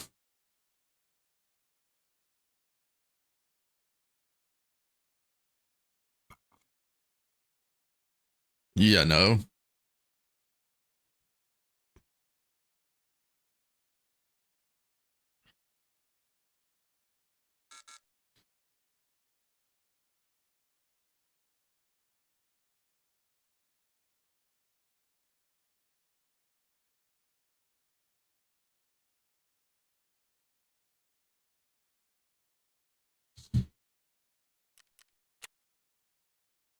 They just wake up and they're like, let's piss off the player base more by switching servers off for 3 to 5 hours. You guys can come back later that day and turn servers on. Oh, man. And they're not even going to work whenever they turn them back on. Yeah. Knowing full well that. Hey, 420, nice.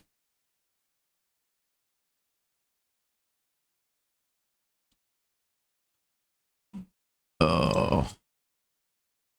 That's hilarious. Oh my god, you can't read any of that.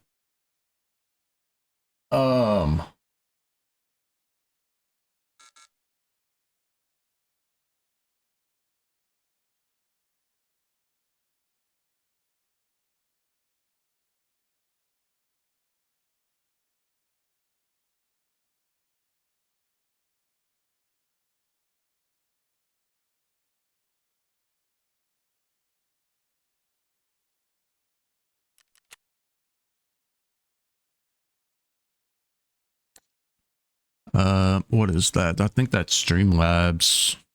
Yikes.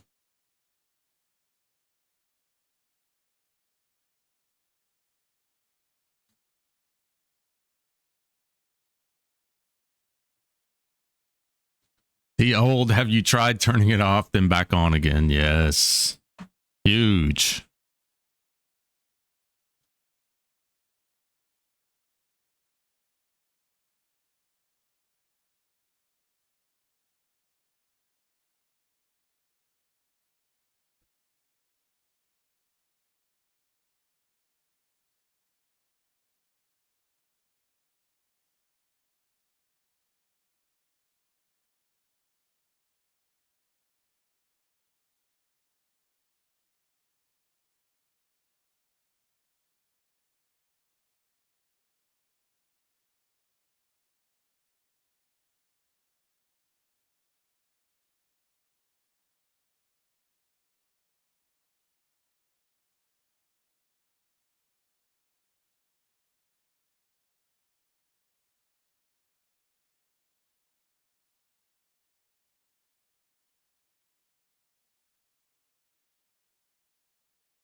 There we go.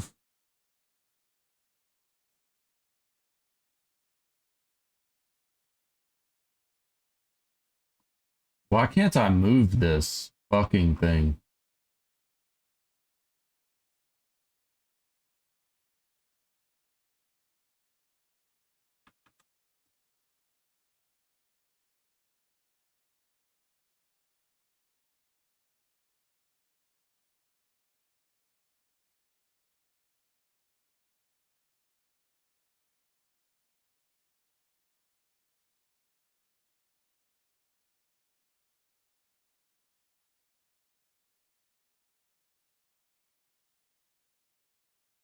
Trying to move it up, but it won't let me fucking...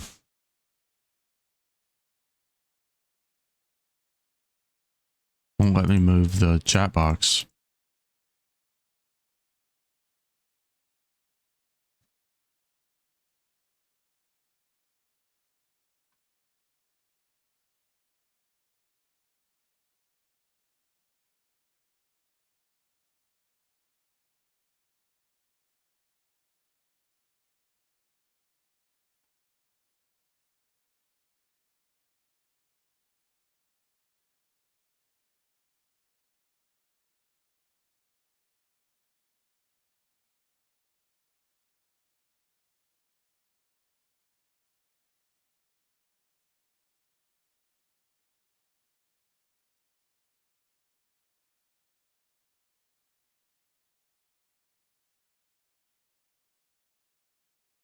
Why can't I fucking move it? I don't understand. I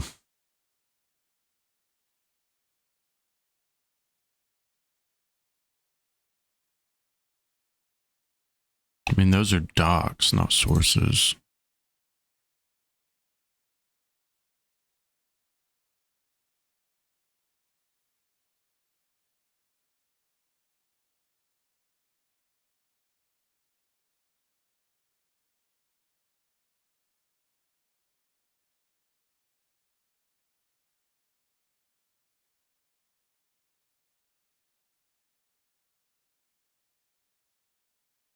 We are aware of the technical issues. Yeah.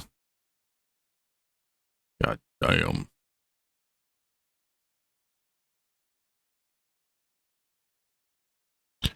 Thank you for understanding. Literally no one understands ever.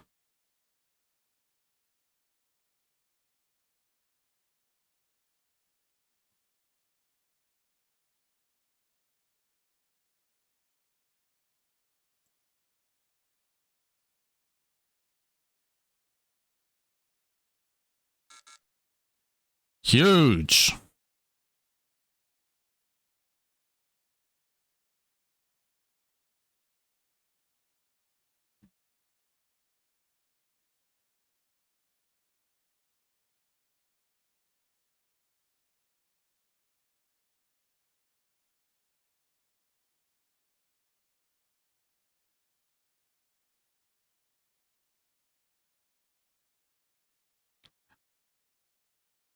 Honestly, I'm more frustrated that I can't move this goddamn chat box.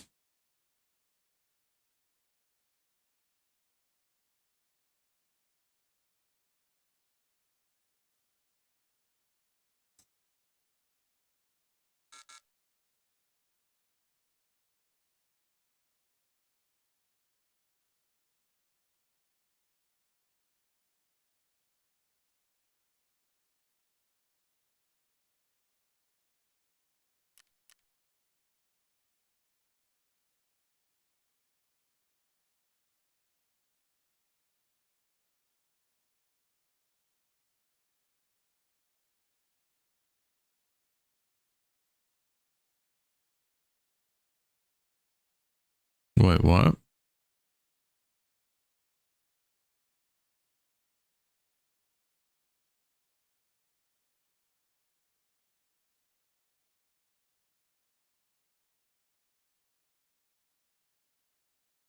I gotta ask, what's the most important thing in life? Good morning, Chat, I gotta use the restroom. I will be right back.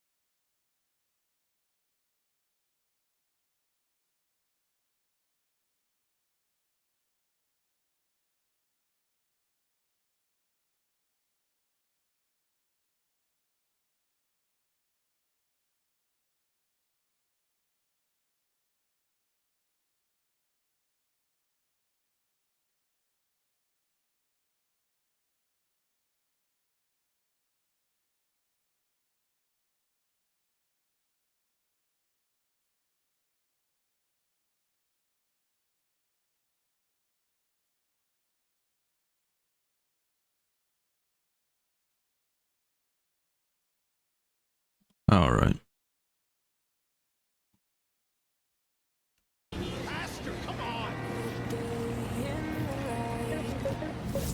The eddies, the winds. It's over. To be a Night City legend.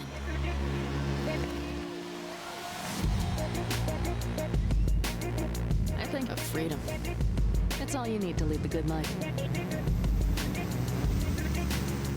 For some, the war never ended. Are you afraid? Balance, friendship, love. Well, what do you think? It's important. Everything is. But just want the world to know I was here. That I mattered.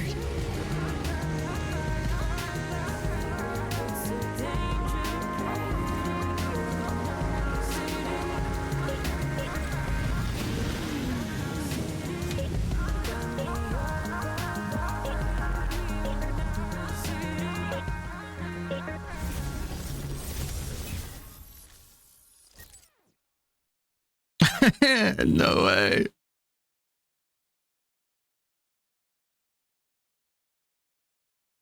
Remove mod from being a mod. Okay. I just said mod because I don't want to say the actual name. For evidence of unprofessional behavior, look at EFT chat. Oh, god damn it. That's fucking hilarious. This is in OEFT. That's fucking funny. You know what's even funnier?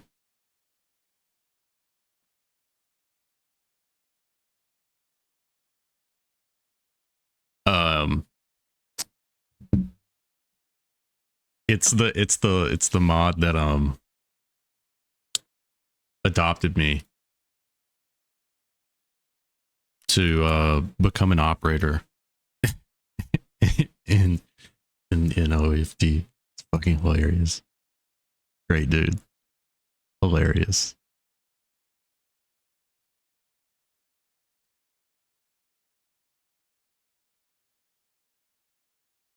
Don't know if anybody watched the Game Awards last night. They were pretty fucking shit.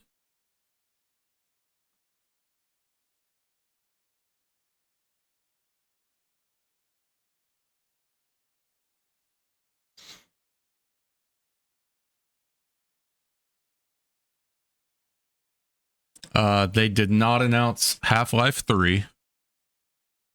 We're not going to play that.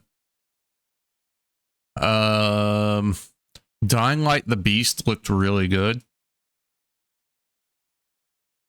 This looked really good, and this looked really good. There was one more game that I don't remember the name of it.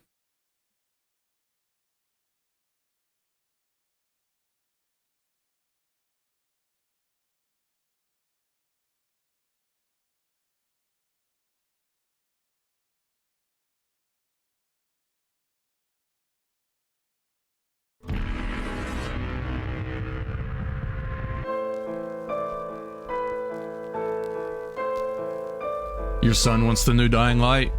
It looks good. It looks good. I do not feel obliged to believe that the same God who has endowed us with sense, reason, and intellect has intended us to forego their use. He has gifted us the means to decipher the code of nature. And it's our highest purpose we must strive to accomplish. I only answer to this divine calling. And you.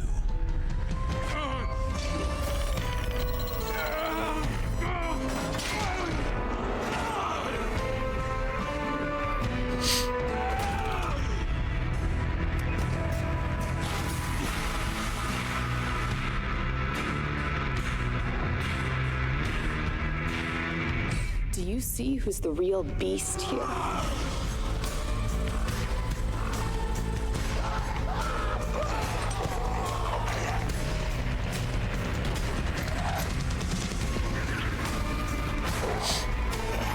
It looks like a really fun game to play with friends. For sure.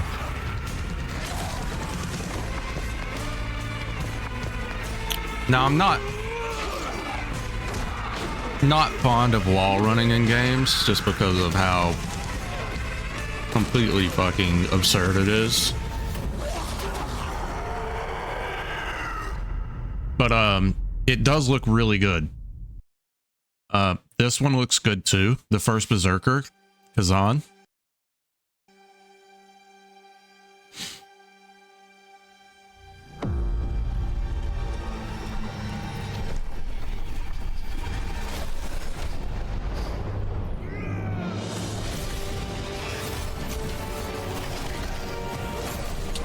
That's not what the gameplay looks like though.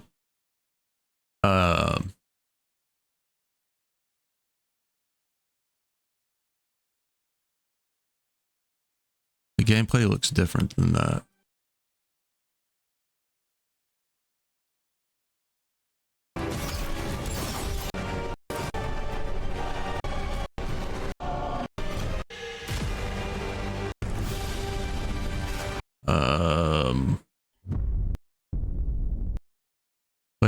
Let's oh shit, we're in game. Sick. What's that called again?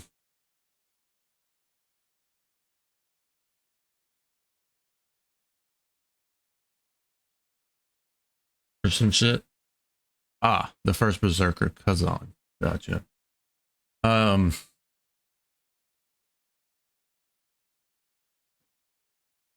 Yeah.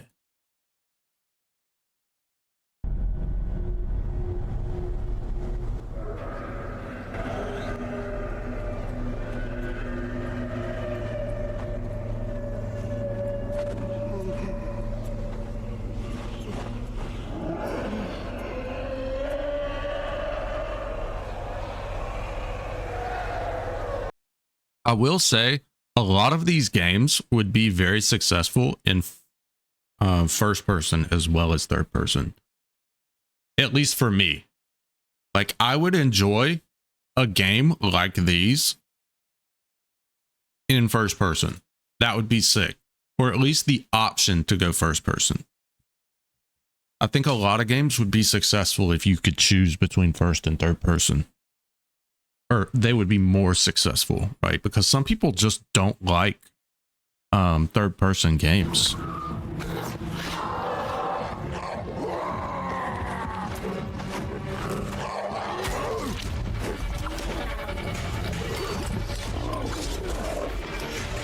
Sort of like The Division. You have the option, right?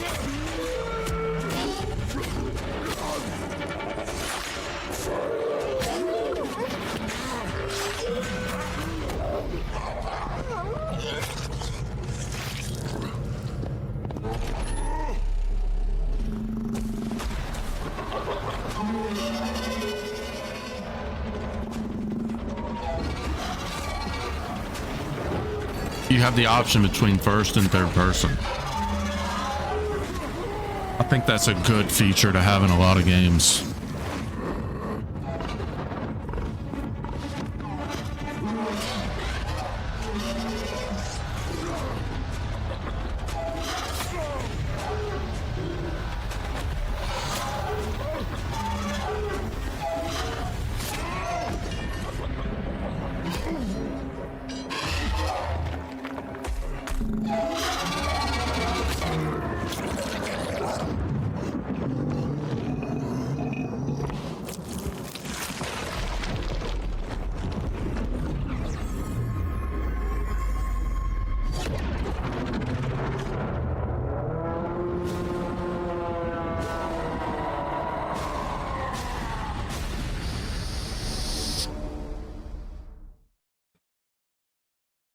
But otherwise, that game looks great.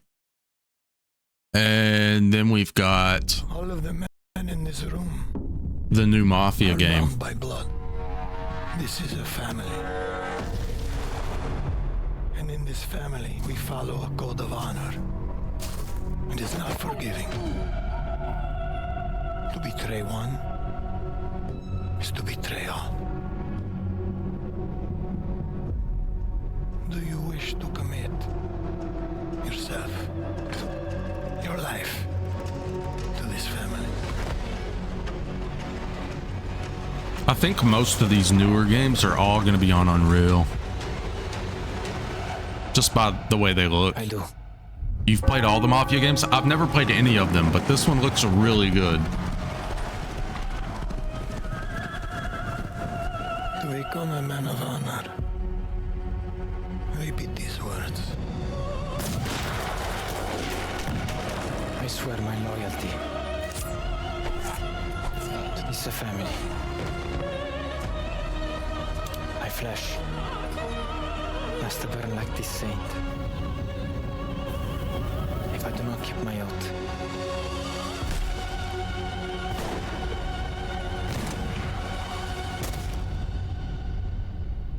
welcome, Enzo.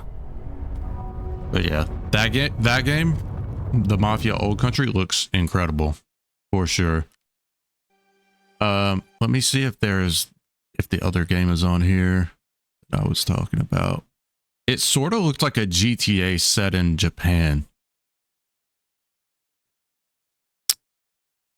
But like 1800s Japan-ish.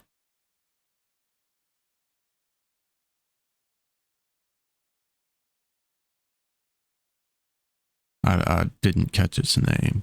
It's the one game I didn't catch, and they didn't put it on the list, which makes me think it might not be a Steam game.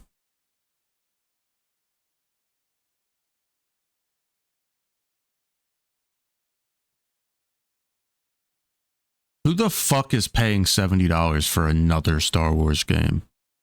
That's crazy.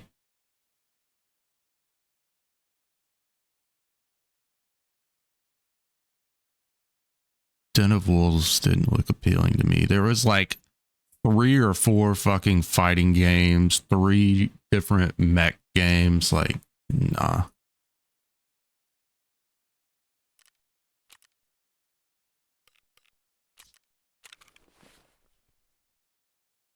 Sick.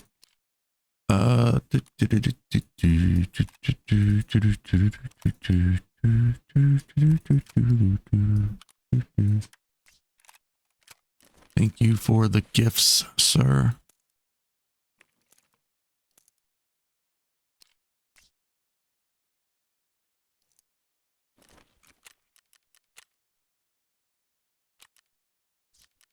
Tremendous.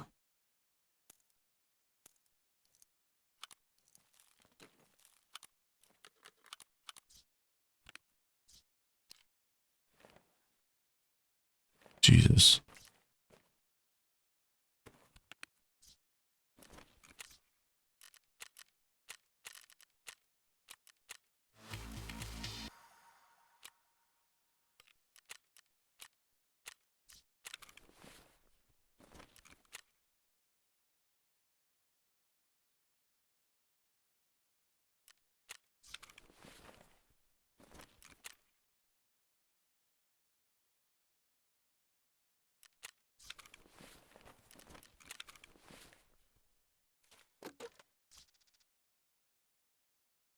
Where did those bullets? Oh, there they are. Sick.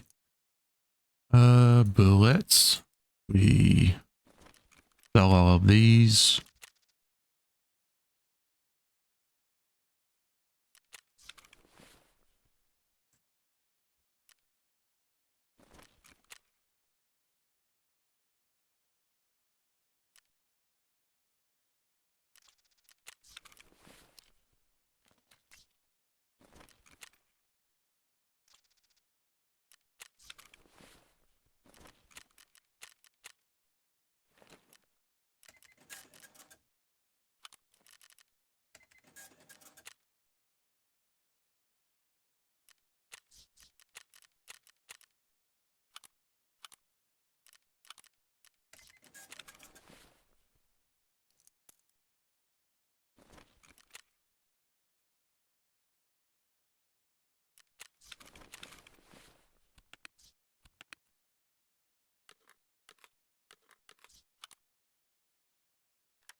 You remember asking your mom for a newer PC when the first Mafia game came out? Bro, I wish that PCs were cheaper like they were back in the day. They're just so expensive now to build.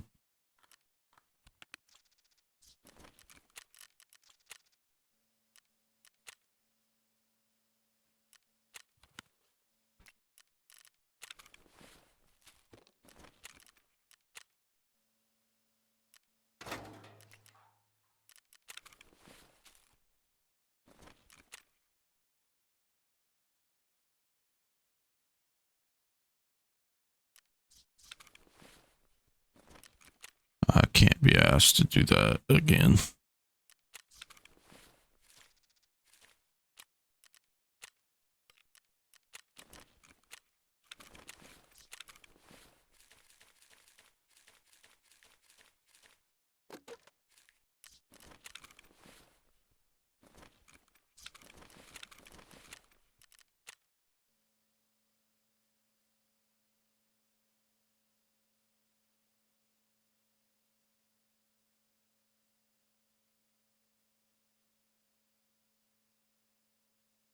Why isn't there a single 7.62 by 5 1 round you can craft that's worth a fuck? The only thing you can craft is BCP. So goddamn stupid.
Jaeger. How much is this gun?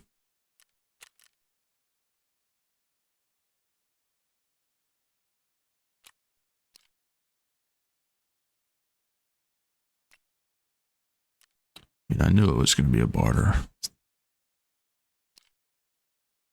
47 pin, 122 damage. So FMJ will do the fucking job for sure, right?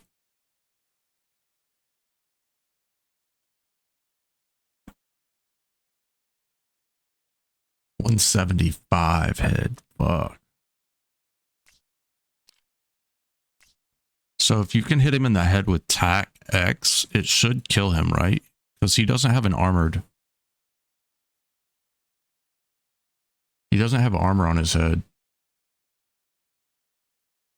Back then, she got you a mid-range system for 450, which did you good for gaming for 3 to 4 years.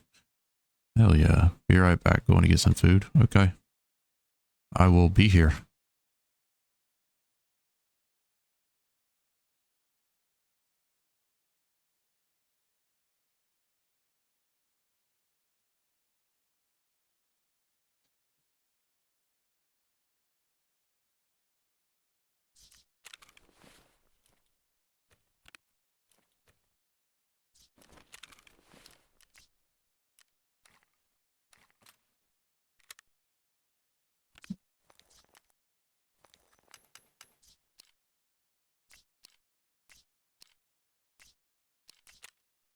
Where the fuck was that guy?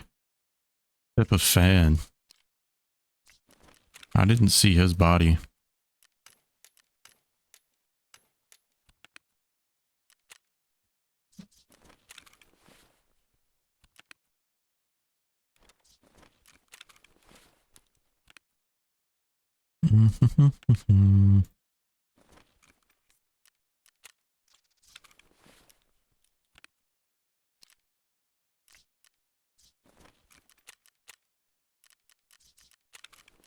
All right, who is up next, chat? Who is up next? Achievements. Percent of all players. Surely.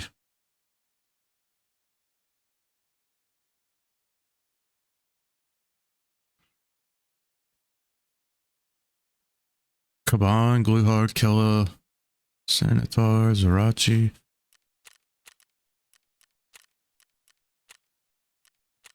Only 870 PMC raids. RIP.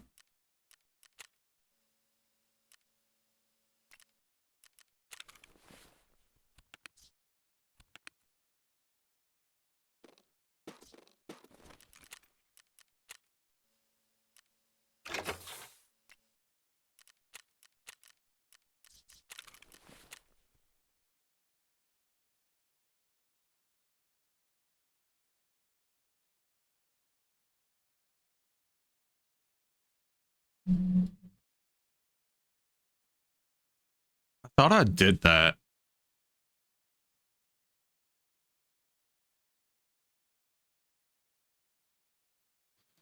I need to kill Killa. I need to kill Kaban.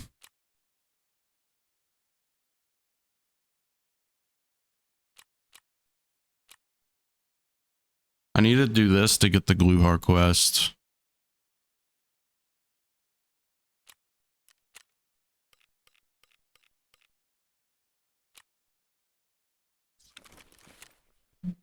What am I doing, chat? What am I doing?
I don't know.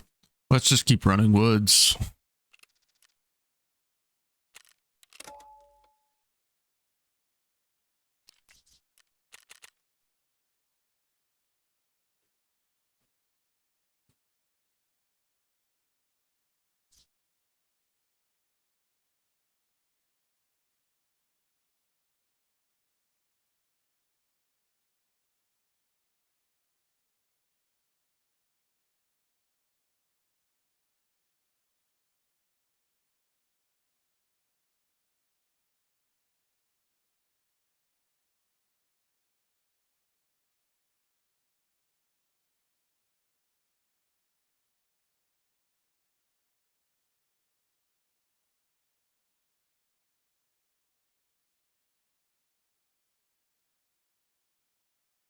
Bro, listen to this fucking guy.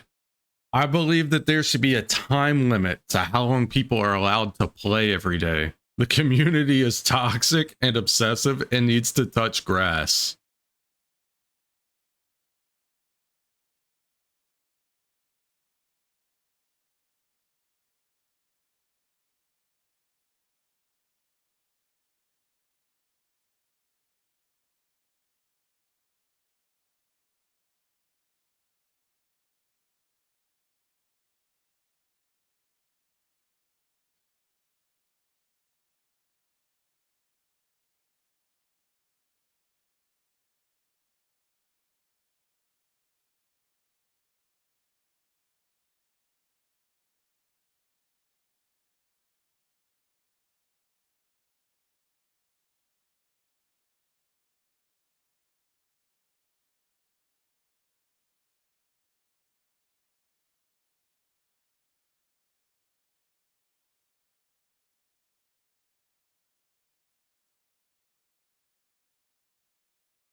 You did a super long day of work yesterday. How did it go?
Not too bad. You did 16 hours. How did your body respond to that, brother?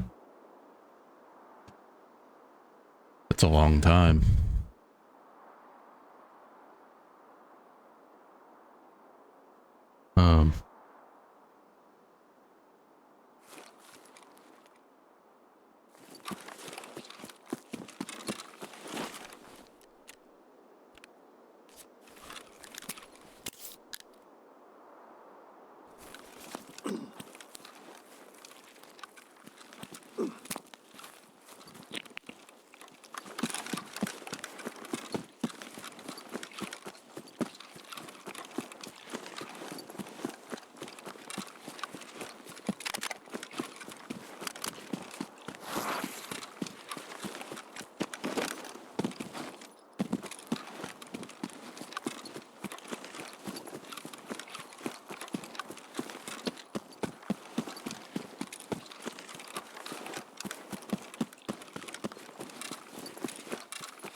I wonder if they changed spawn rates or anything with this patch. Probably not, right?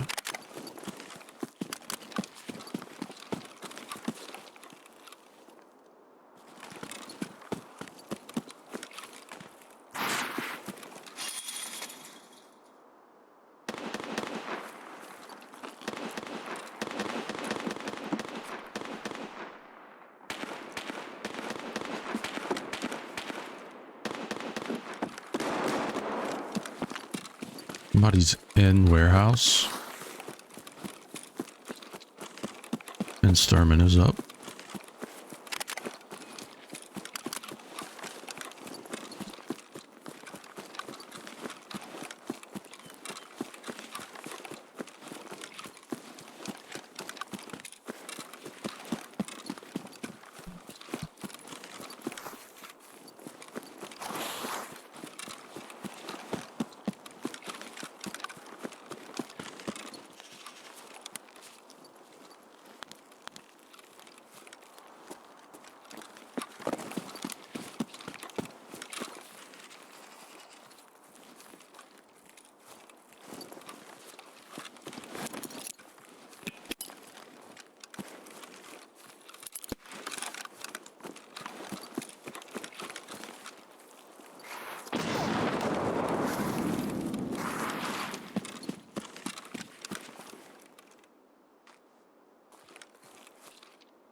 Хуйло, вот хуйло!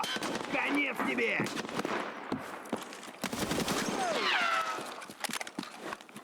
Damn, Ivans!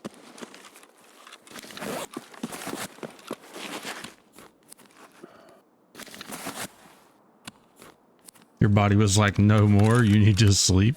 I mean, fair enough. God fucking damn it!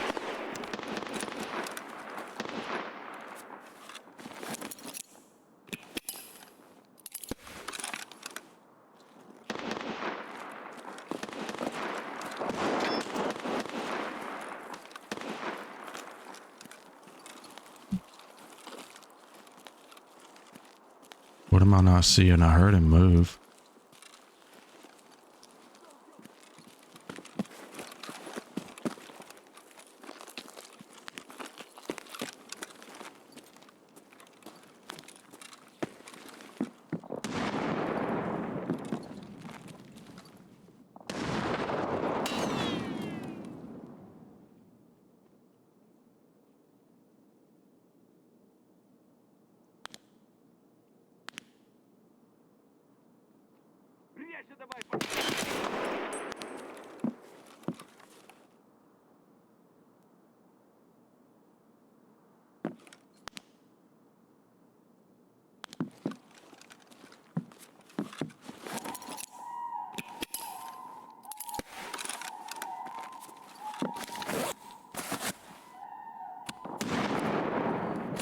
Sturman's dead. That's a player.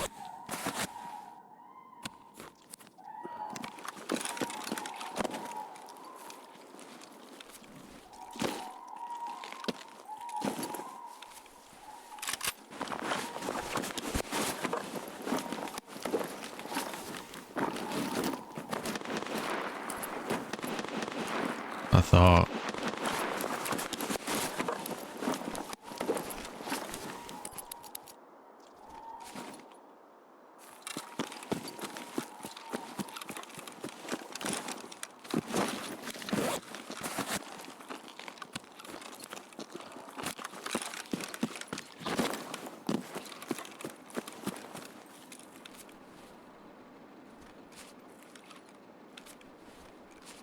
Fuck.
How are you faring doing all this work with your leg?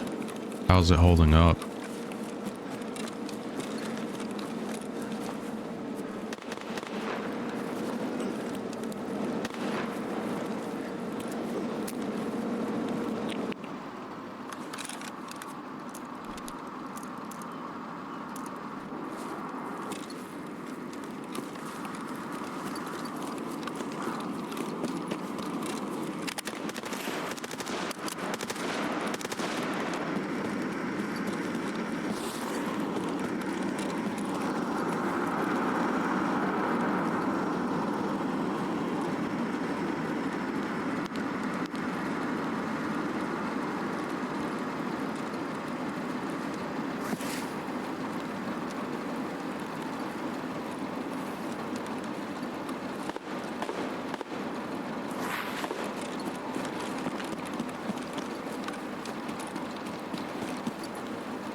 Where did Sniper Scav go?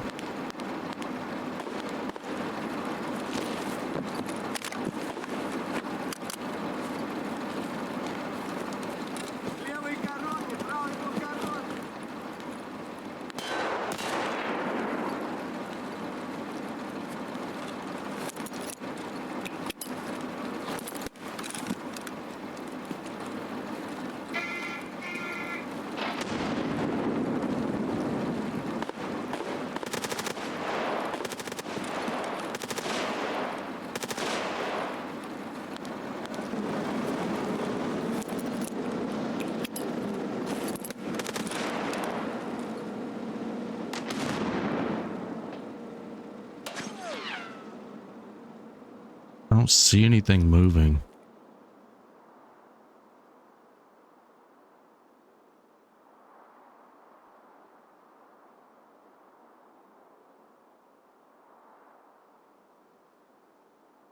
There he is.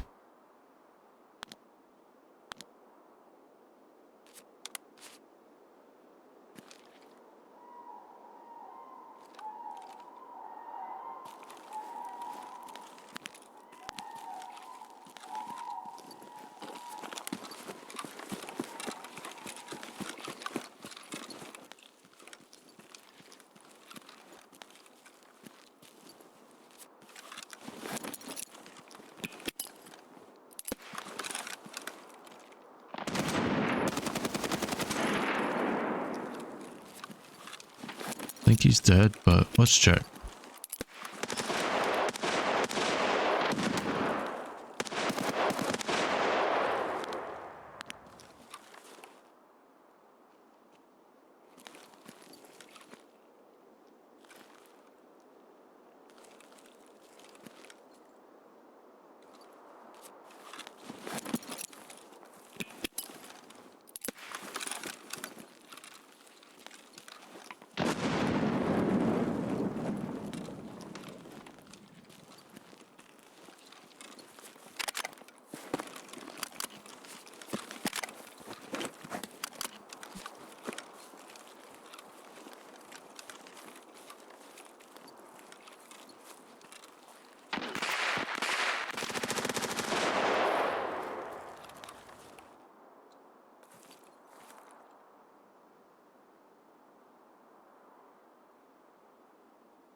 He's dead.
Know where this guy is.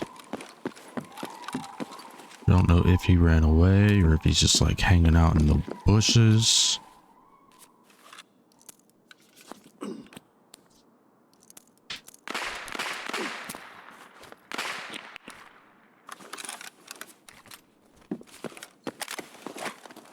Fuck.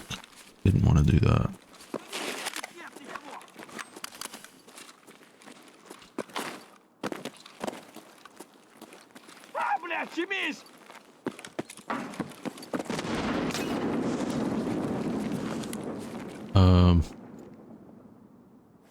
No idea where that nade came from.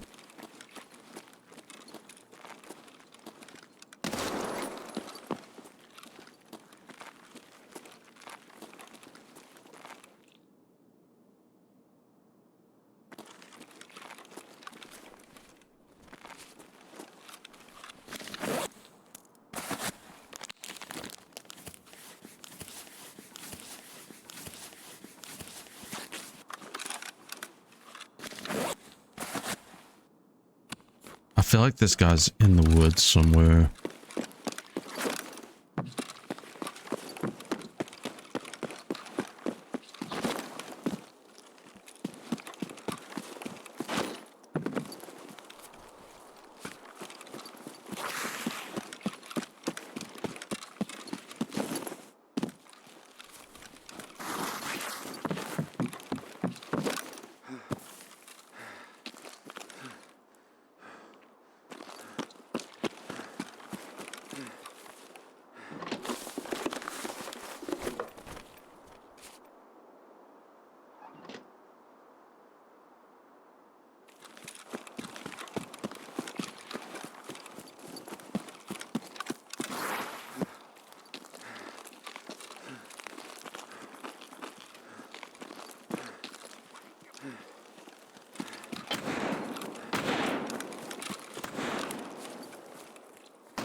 You're not too bad with it, not a lot of pain, just aching muscles.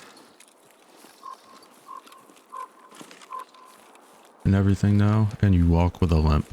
That fucking blows.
I'll tell you what, way less people just sit in bushes on these Russian servers compared to US servers.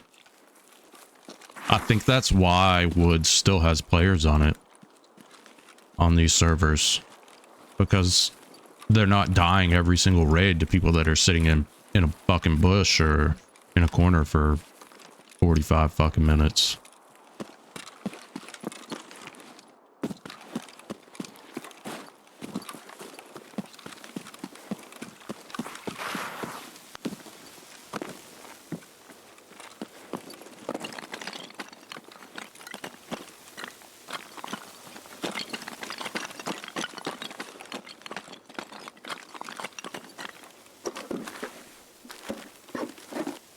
I honestly think that if Killa,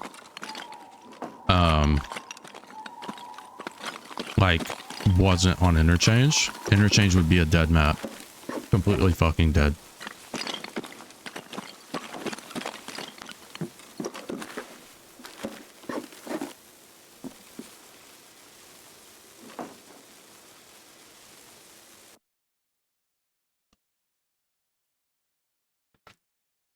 Nobody puts up with that fucking map unless they're hunting Killa. Boss guard, scavs. Damn. Rip. I didn't kill him. I wasn't about to search all of those fucking bodies out in that field, but we shot the guy that killed Sturman, but he got away. That's what all that blood was in the warehouse.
Bad chat. I don't want to go into this raid right now. I'm gonna go make one more copy chat. Well, so that we can stream a little bit. I've got a headache and I think it's from caffeine. I'll be back.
Oh, it's just 300K. Hmm.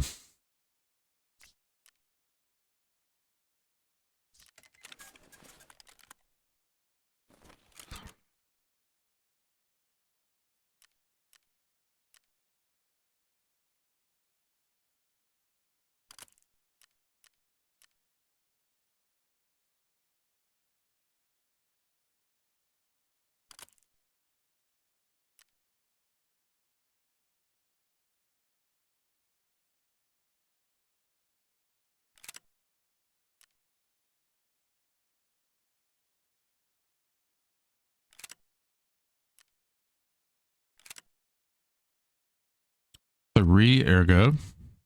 Not bad, not bad. 9.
Hmm.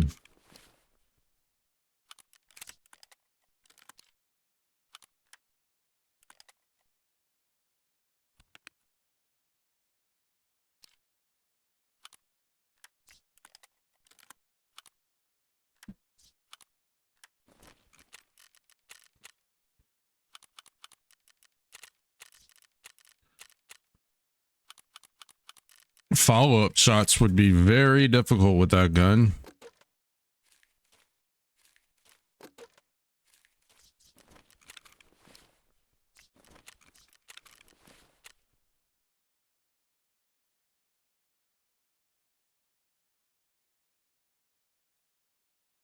Woods.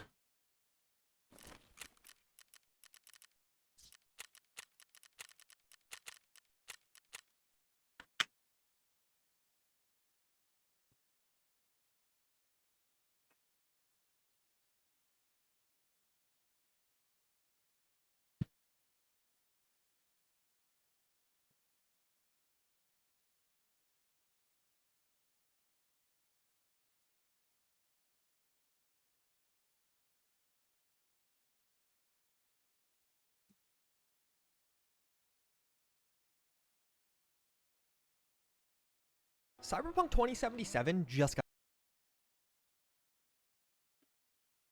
a new update. This is patch 2.2, dubbed the Express Yourself update, and depending on your platform, this will be a hefty download. On PC, it was around 25 gigabytes on Steam, but much larger at nearly 82 gigabytes for some on GOG. Xbox players had a 37 gigabyte download, while PS5 players actually had 2 downloads. An update to the base game, as well as a separate update to Phantom Liberty, each being relatively small. And right off the bat, yeah, this was actually an issue. Xbox only getting that base game update seemed to be in error, so many players players installed that update, launched the game, and immediately found this error. And basically what happened here was Cyberpunk 2077 was updated, but That shotgun Liberty fucks. wasn't. So in turn, Phantom Liberty wasn't loading, and thus you can't What really is this load dude those doing? games that were dependent on it. Thankfully, a second update did come out a couple of hours later, so if you're having this issue, just make sure you also are downloading the Phantom Liberty update to resolve this one. Patch 2.2 is going to be a weird one with the community. It brought a ton of changes to the game, many of which overhauled certain features, but a lot of this was cosmetic, or even implementing popular PC mods as features. As such, this update will be brutal as far as mods breaking. Tons of mods broke today, and it'll likely be weeks to months before many of these are fixed. Wow. So pay attention to this as you watch this video. If you find that the features of patch 2.2 aren't worth updating for you, it might actually be better to stay in the old version. And CDPR is aware of this because they also added a new Steam beta branch, so you can remain on version 2.13 if you want to. And this update does have some secret features that are being found, so get subscribed. I'll have a video looking at those shortly, and stick to the end of this one. Although we did just get an update for Cyberpunk 2077 itself, we also got some updates around its future because apparently more's happening. Although the aspect of this update that's going to appeal to nearly all of the Cyberpunk 2077 players out there is the updated vehicle customization options. This crystal coat feature was added by a past update, and just right at the bat, it was fixed. Previously, this wasn't applying colors correctly, and now it will, but it also got some new options added in addition. Crystal coat will now apply to even more vehicles and even some of the motorcycles in Night City. I can't show you all of them because there are simply too many new additions included with this, but you'll notice some vehicles now have this paint dropper icon next to them, and this means they can be customized by Crystal Coat. And the customization itself got some additional functionality. You're now going to have independent sliders for color.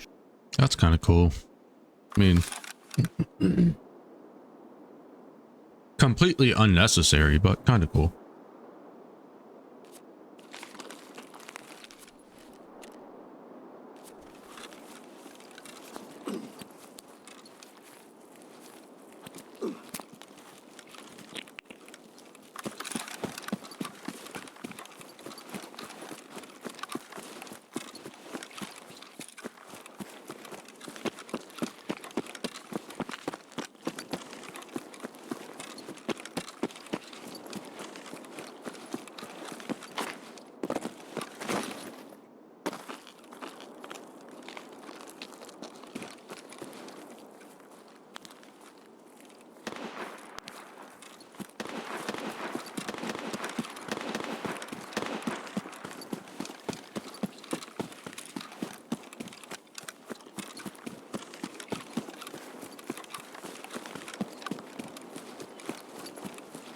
Think I'll leave Sermon up, go around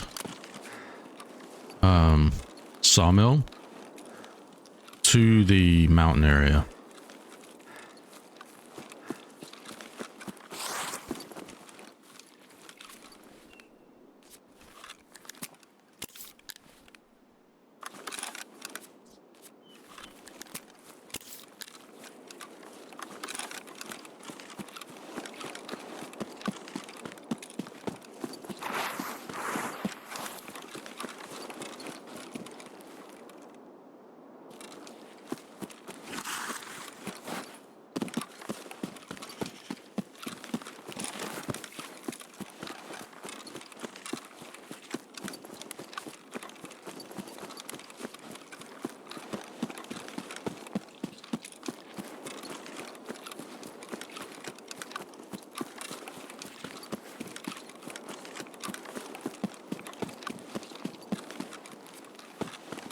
Do this real quick.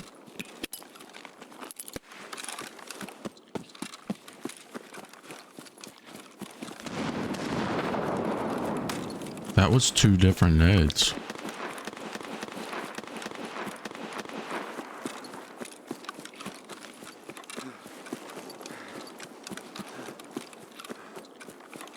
That or we just got double nade audio. One or the other.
Nobody.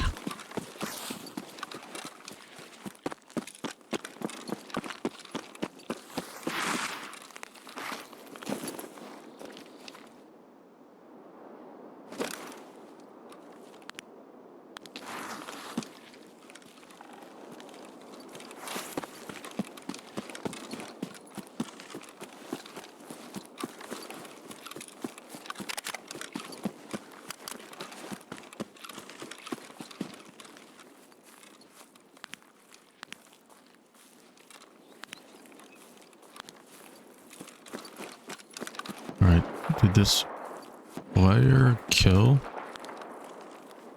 Thurman, or is he still up?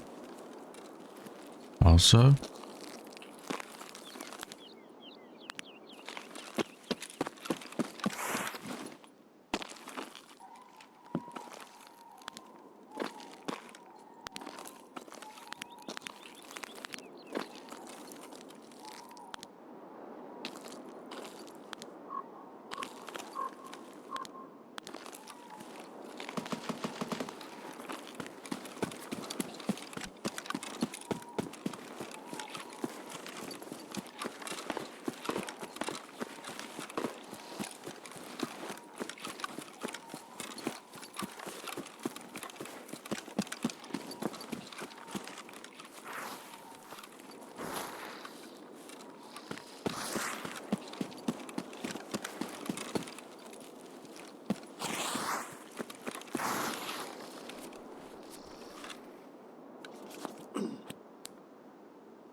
Who killed that scav? Because it wasn't me.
These guys just aren't shooting anymore.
I feel like I heard something outside and then I just heard a gunshot.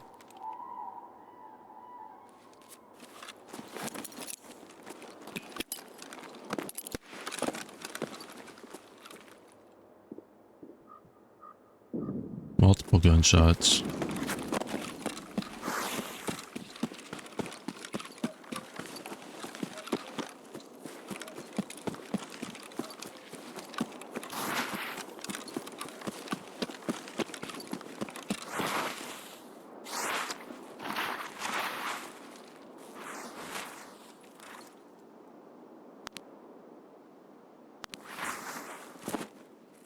Those gunshots were surprisingly muffled in the staircase of a bunker that acts like a goddamn megaphone.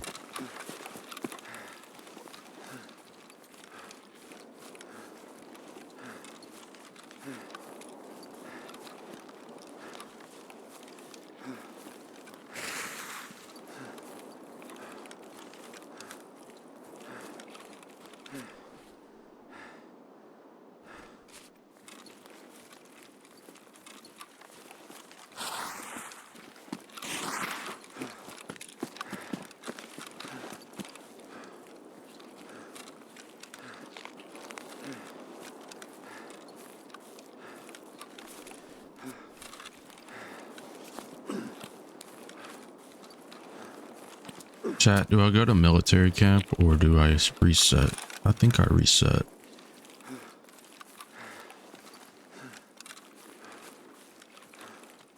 Reset with some food.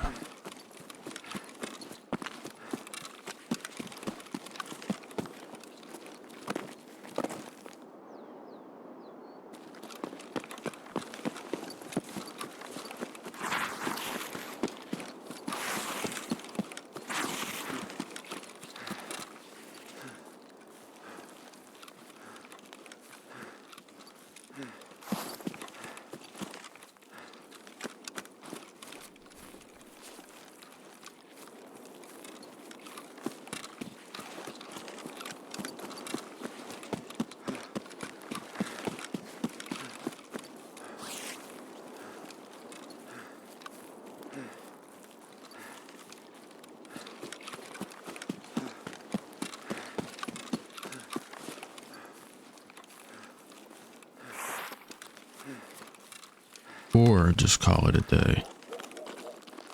One or the other.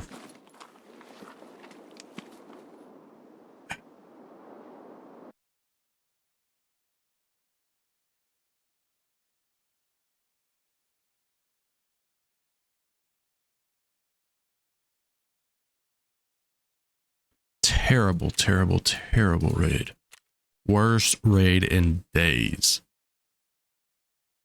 I have died and gotten more XP than that. That is abysmal, chat.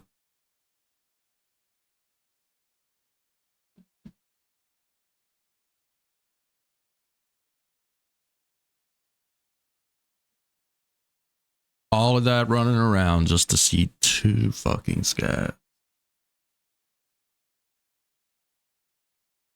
I thought I would leave Sturman up and it would bring people over, but realistically, he died right after I said that. Unfortunately.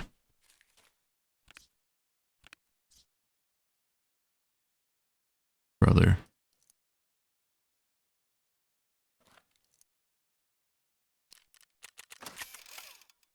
Okay.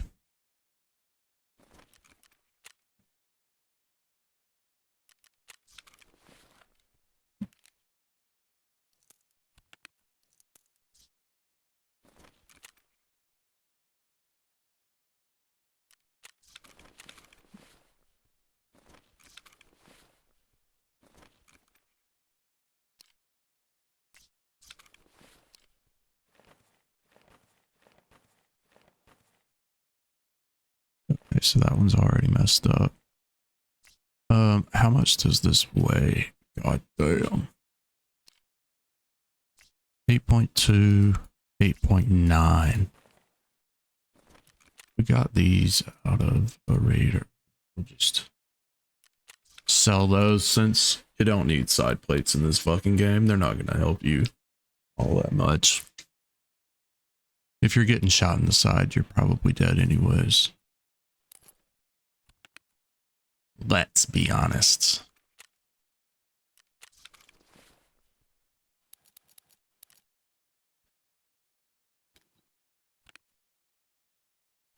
Drogas. I have a reset.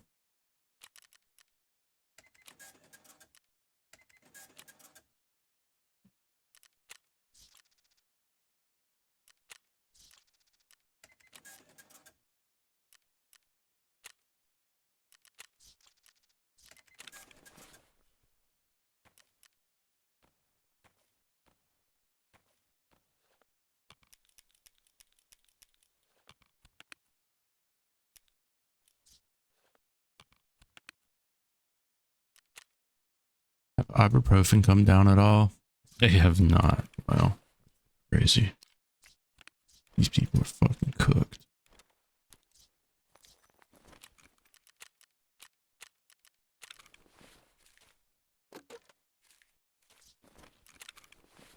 Right. That is going to be all for today, chat. This headache isn't going away. Had some issues with Tarkov earlier. They kind of broke the game. Had some back-end errors going on, even though the patch this morning was for, you guessed it, back-end errors. It is what it is. I hope everybody has a wonderful day. I appreciate those that stopped by and hung out and followed. I will be back tomorrow morning at 6 a.m. Eastern time. Hope everyone has a wonderful afternoon. I will see you later.